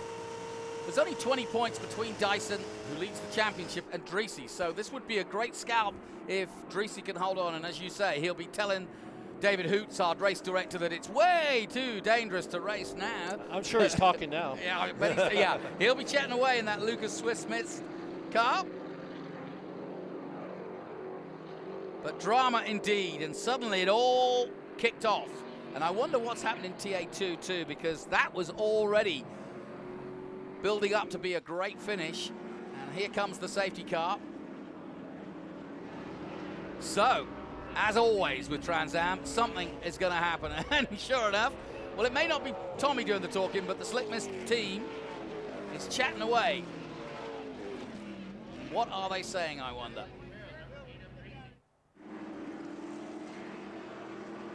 I think they're actually just trying to find out what's happened on track. Right. I thought for a moment it was Dreesy who was coming past Dyson, but clearly it wasn't. It looked like it was him spinning. Yeah, it did. Now, but the same could be said for what Ben said, which was if there was oil on track and a double yellow out, did Dreesy pass? And that other white car we saw was just incidental. Right. Interesting.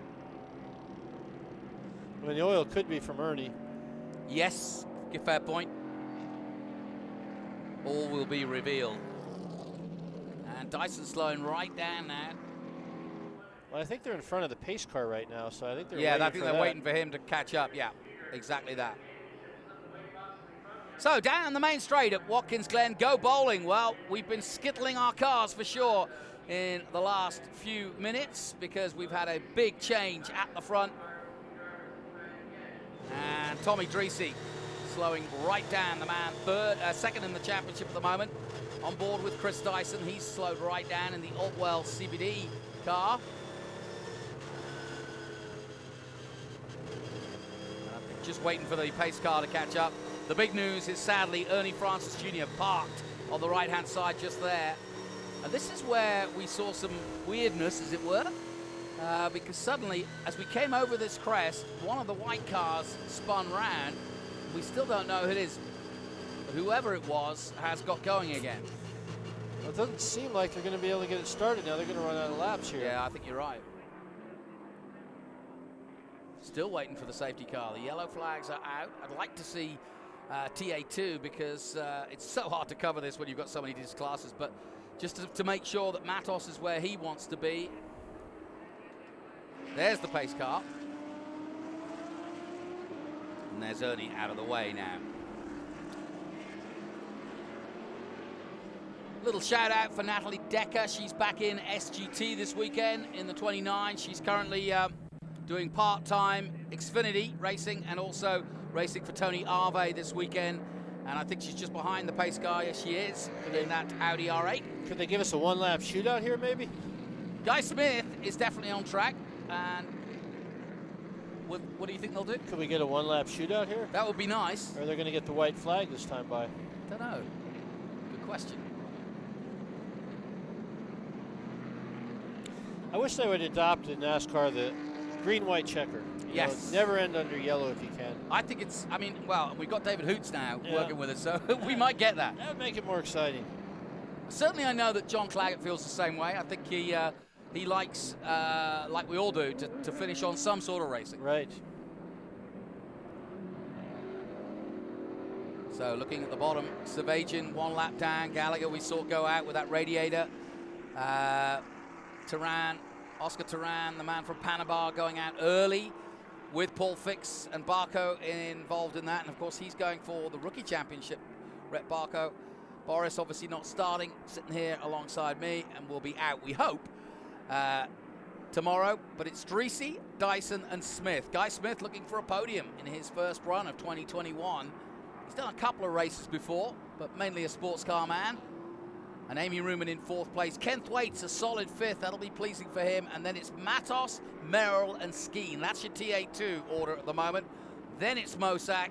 Let's see if anybody... Goikerberg's still holding off Andretti by the looks of things. Yes, that's the case. 10th and 11th. And then behind them, Wood.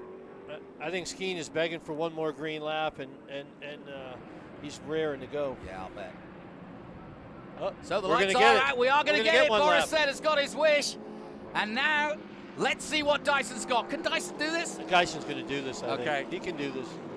Pressure on, Tommy. Rock on, Tommy. You've got Chris Dyson. He may be sponsored by CBD oil, but he's not holding back, and he's not laid back by any means. Natalie Decker gets out of the way. She knows the faster cars are coming through, but here we go. Guy Smith in the mix too, in the white and blue. Good Dyson start. still second. Good start by Dreesy. Yeah, good start by Dreesy. Dyson didn't get the pounds he wanted. Where's the next opportunity? Right at the end of the straightaway here into the bus stop. Sure. Or the toe of the boot. So down the back straight then, we're coming towards that bus stop here. Dyson looking for the inside road. He's trying to make Dreesy make a mistake, but Dreesy's seen it all before. Sparks flying off the Lucas Slickness car. And they both bounce over the curbs. Guy Smith in that holding position. Tommy threw a good block on him there. Yeah. Now we're going to see it in the toe of the boot again. Next opportunity, and we'll see it. Ruman's up there as well. They come down the hill again. And the three are line astern. We're coming up to the tip of the boot. And as Boris said, next up the inside, but he's not close enough, is he? Oh, I think he's pretty close right now. See him on the outside. Tommy's been really good on the brakes there. He's on the inside right now. Oh, it's close. And Tommy's going to block him. You'll see how far. He's going to stay right on the right side of the track here. He got a really good run up the hill there. He did. That's a nice move, too. And I think it's over. You think? That was his last chance there. Okay. Well, Ruman's catching. She's had a good race, She's had a very good race, yeah. It's been an up-and-down season for our former champion. And Guy Smith having a good run in his first run of 2021 in the Al Masood car that we usually see. But Guy Smith, a series sports car veteran and champion in his own right. But onto the main straight they come, and Tommy Dreesy's going to take the white flag or the checkered flag, is it? This is the final lap. Excellent. We get another one. We get one more lap. Come Boris on. is happy, so am I. And now, okay, you call it. You're Dyson. What are you going to do? You got to be wide open right now, and you got to just go deeper. You got to go deeper than you've ever gone down into the bus stop. It's the best chance. That's it. Tommy's going to block him. He's going to get on the right side of the track here. You'll see him move to the right early. Got good drive. He's leaving the outside. He's in the middle. He's moving around. Boy, Tommy really drove it in there great. Oh, is it too much? No, he's hanging on. Hanging on. Well, if Tommy pulls this off, it'll be one of the best drives of his year too, because he's under immense pressure here from one of the best, Chris Dyson. The family legacy continues. Now, the boot's the next opportunity. Looked like Chris got into the toe of the boot really good last time, but Tommy beat him out bad up the hill. This is best chance right here. Here we go then. The race is all about this corner. We go back to watch Tommy's team as they cross their fingers. Here comes Chris Dyson, almost side by side. Can't quite do it. 3 corners to go. Look at the blocking down the inside. Tommy's doing a great job withstanding the pressure. Yeah, he is. He'll have plenty to say if he can hold off Chris Dyson.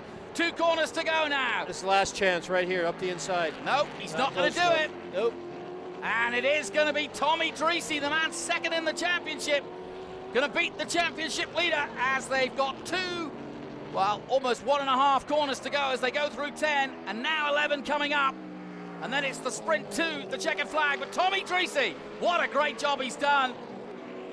And he'll take the checkered flag here at Watkins Glen for another brilliant win, and one he'll remember for a long time. Hats off to Chris Dyson. He pushed him all the way. And Guy Smith takes 3rd place. Amy Ruman takes 4th. And just behind Ruman is Ken Thwaites. Great job by him in 5th. Rafa Matos does hold off Merrill. Merrill does hold off Mike Skeen. And disappointment for the championship leader, Mike Skeen. Or championship contender, I should say. But that was an immaculate performance once again from Rafa Matos. And you can see by the delight on the 3-dimensional services team. Boy, Merrill did a great job with that arrow drag he had with that door missing to hold second. Good run by Andretti too. He was struggling in qualifying, but his race pace was good, and hopefully he can move that forward to tomorrow. But well done to the slick miss man. Tommy was very impressive at the end with all that pressure on him. I mean, braking as deep as he was, didn't make one mistake. Yeah, and up against someone like Chris Dyson who rarely makes mistakes. Yep, and Tommy's not used to leading like that, so it's unusual pressure. He's probably looking in his mirror. He was probably talking on the radio, but he really, really hit all his marks and did a good job those last 2 laps. Boris, I've only been involved in Trans Am for a few years now, and when I got here, I heard lots of stories about Tommy and the fights with Ruman, and, you know, sometimes he was on it, sometimes he's not, and everybody smiled. But this year, I think Tommy's driven better than I've ever seen him drive in the 4 or 5 years that I've watched him. Yeah, I'd have to agree with you. He's made a lot less mistakes, and he's consistently fast. He's doing a really good job. And he's not a spring chicken. He's up there, and he's done a few years of this game. Yep, he's definitely getting up there. The man from Hollywood in California, Tommy Dreese. And this championship is wide open because that will have taken a few points off Dyson's lead. And I think we're going to turn in because Ernie Francis Jr. is going to be back. Confirmation of the result. The Lucas Oil Chevrolet of Tommy Dreese wins ahead of Chris Dyson. Guy Smith for the Animas La Vida Tequila car in 3rd place. Amy Ruman 4th in the McNichols car. Ken Thwaites 5th. Rafa Matos wins in TA2 ahead of Thomas Merrill in the HB Tuners Mike Cope race cars in 7th. Mike Skeen is 8th. Connor Mosak in 9th. And Misha Goikerberg holding out to get that 10th position. Great run for Amy Ruman. I didn't see her all day long, and there she was at the end when it counted. Young Jack Wood, just 21 years of age from the Truck Series, getting 12th place ahead of Michael Self. Not a bad scout. Michael's been with us all season. And Simon Gregg 14th, Keith Prochuk 15th. And there you saw Lostofsky in the wars with that Hawk Performance car, but takes the damaged car to a decent result in 16th position. Wow. We draw breath on what has been a cracking all-class Trans Am race, and we'll get another one tomorrow, and it will involve, hopefully, Boris said as well. So, you ready? Oh, I'm ready. I just don't know if I'm starting at the back of the field or the back of the Trans Am field, but how do they work that? I'm not really sure. I hope I start at the back. Because we had one situation where earlier in the year, and it was a kind of a sense where you had to ask the other drivers whether they were happy for you to start at the back of your group or at the back of the field. So we'll see. I don't really care. Either way, it'll be fun. So as they come into the pit lane, great view from above of the pit entry. And they'll be in Park Fernie fairly soon, and Ben Sissel will be down there to greet them. Not a lot of fans, obviously, in the grandstands today.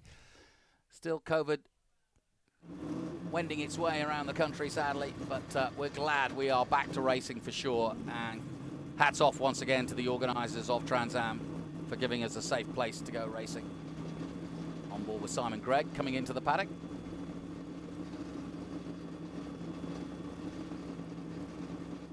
So Simon will park it up and they'll get ready for the next race. And Rafa Matos about to get out the car. Thank you. So Matos out of the car, and we'll hear from the mighty man. He's happy. Obrigado, the man from Brazil. I talked to him about why he loved Trans Am so much, and he just said it's pure racing, and it just doesn't get any better, you know. None of the gizmos, none of the extra aids. It's pure racing, and I think he speaks for everybody, including Boris said, sat alongside me. Here he is then, Rafa Matos. Ben is down there, so I'll hand over to Ben to talk to the man of the moment, Rafa Matos. Rafa Matos, man, that was exciting. Oh, you refused the glasses, huh? How does it feel? Oh, man, I can't describe in words right now. This is one of the weekends that we start off a little bit off with the setup, and we never gave up. We kept working through practice sessions, kept working for qualifying, improved the car a bit for qualifying. Yesterday, after qualifying, I wasn't so happy with the car, so we made some changes overnight, and the car was perfect today. You know, I was handling really well. Thomas and Mike, they were keeping me honest during the race, so I had to push really hard to, you know, give myself a gap and deal with traffic. And the last restart was a nightmare. You know, there was a lot of slow cars in front of me, but you know, I threw the dart on the bus stop and made some outside passes, and we finally got this win, and third in a row for us. So this is a good place for me. Can't thank enough my team, Three-Dimensional Service Group, again, making it happen. Nice. Thank you. Rafa Matos here, winning again at Watkins Glen International. Let's come over here and talk to Eric Joyner as he gets out of the car. Eric Joyner, Good Boy Bob Coffee Roasters Tool. Eric, welcome to Watkins Glen International. I know that had to be a lot of fun for you. Oh my gosh, it was crazy. The first lap, as you saw, man, a lot of people went off in through the bus stop. A couple people spun right in front of me, and I just kind of threaded between them. It was definitely an exciting race. The fans, all in their campers, were up against the fence and cheering. They got a good show today. Nice. And it looks like you guys may not be pulling an all-nighter to fix it up for tomorrow, so that's a good thing, right, to come in one piece? Yeah, we got banged up a little bit. You know, the TA2 guys like to rub a little bit, so, you know, we had to play that. Yeah. Yeah, they're not used to seeing being on track with a Porsche, and they're not used to being passed because it's such a one-class race, so that makes it even more difficult for you. Nice job, Eric. Tommy Dreesy. Let's wait for him to take off his helmet, put on those patented Tommy Dreesy sunglasses.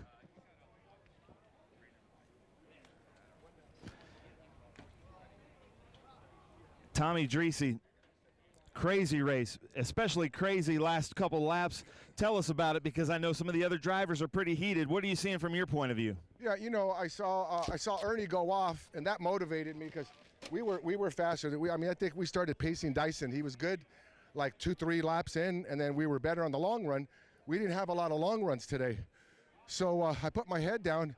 And I don't know what happened. I did not see a full. If there was a full course yellow, it was the laziest limp yellow I've ever seen. So Dyson and I go into the bus stop. I don't see a yellow on the way because Ernie's down on turn 1. So I don't see a yellow at turn 1. I don't see a yellow going up the hill. I didn't see a yellow braking at the 3 marker going into the chicane bus stop. And then when I came out, Dyson had 2 slow cars in front of him.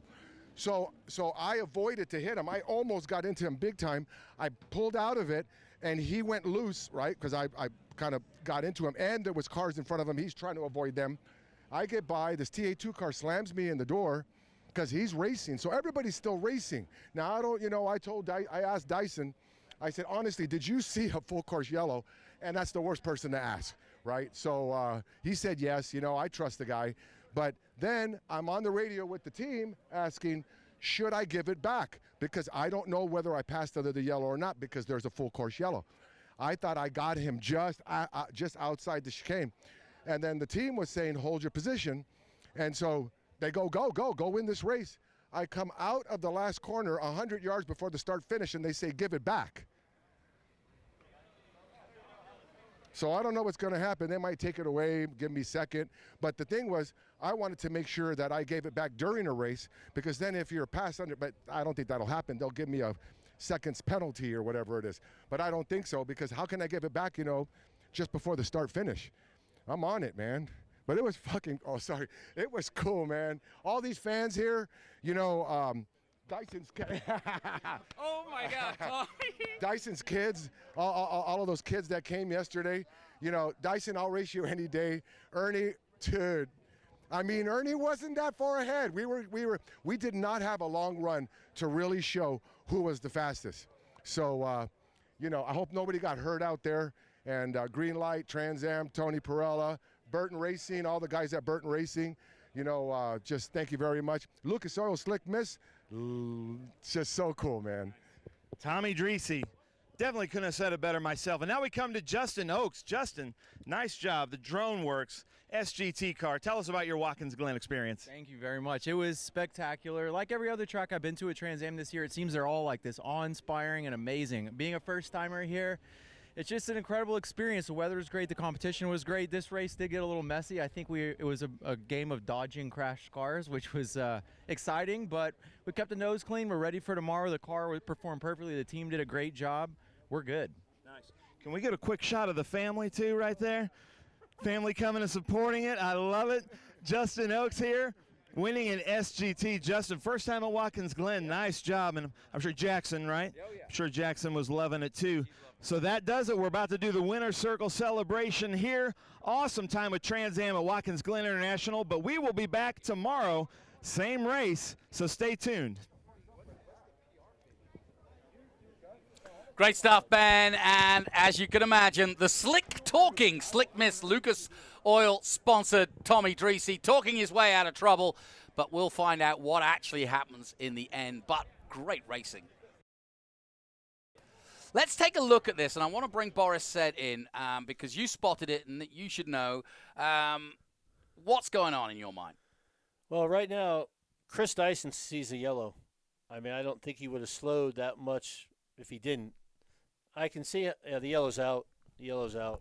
No, there isn't any. So Tommy didn't see it because he was racing. I can see both points, but I think for sure that's Chris's race. Yeah. And the car that went off was not Tommy, obviously, but yeah, it looked like it was from the angle we were getting. But yes, that's exactly what happened. Going into the bus stop, Tommy racing hard. They came up on the traffic. The yellow flags were out. Dyson led off, and Tommy went through. Tommy took the checkered flag, but I think it will be changed. But I'm glad Tommy did it because it was the best interview I've heard all year long. I agree. We got a good story out of it.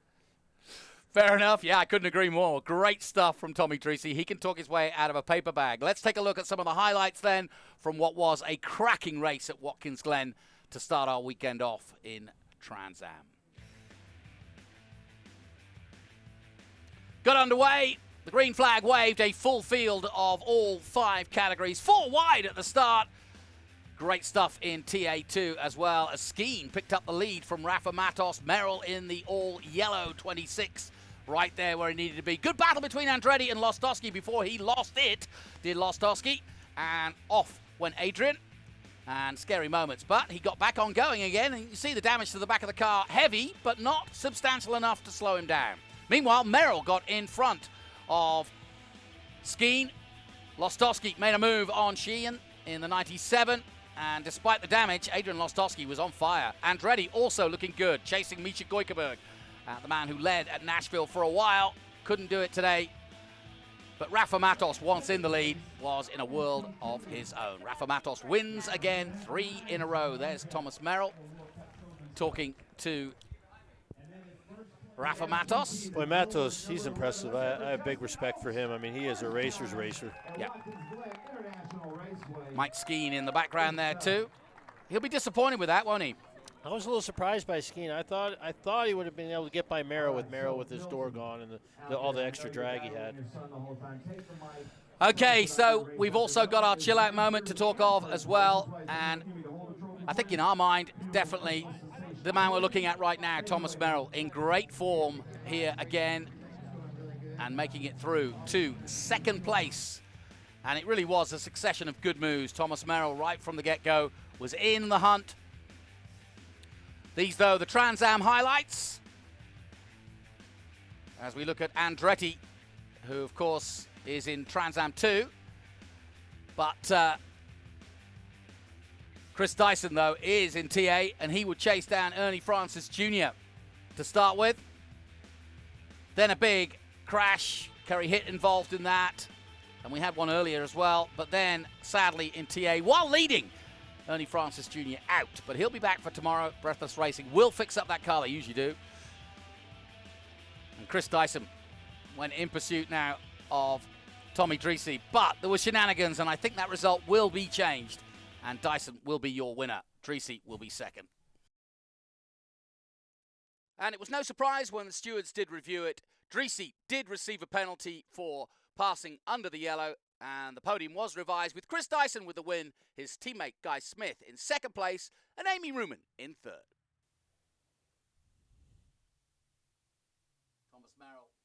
Thomas Merrill doing a great job today, pushing hard throughout the race, and he is our Quantum Cooler Moment Chill Out Systems move of the day.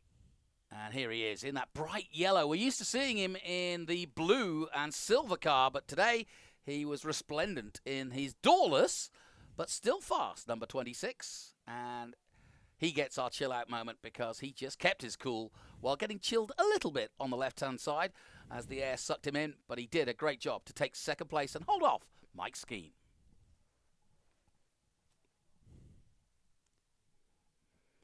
So, a little bit of a quiet now here at the Glen. My thanks to Boris Said. We hope he will be back in action. You enjoyed that, didn't you? Yeah, it was actually better than watching outside. It was fun listening to you. Find out how many times Tommy actually said yellow flag. Well, I could see why he didn't see it because he was looking Yeah. at Dyson, but it was clearly out in the flag stand. So Great unfortunately, they're entertainment. going to take it away, but he still did a great job. Well, hopefully Boris will be in the thick of it with both of them tomorrow. We'll find out. My thanks to Boris Said for coming in, and, of course, Ben Sissel.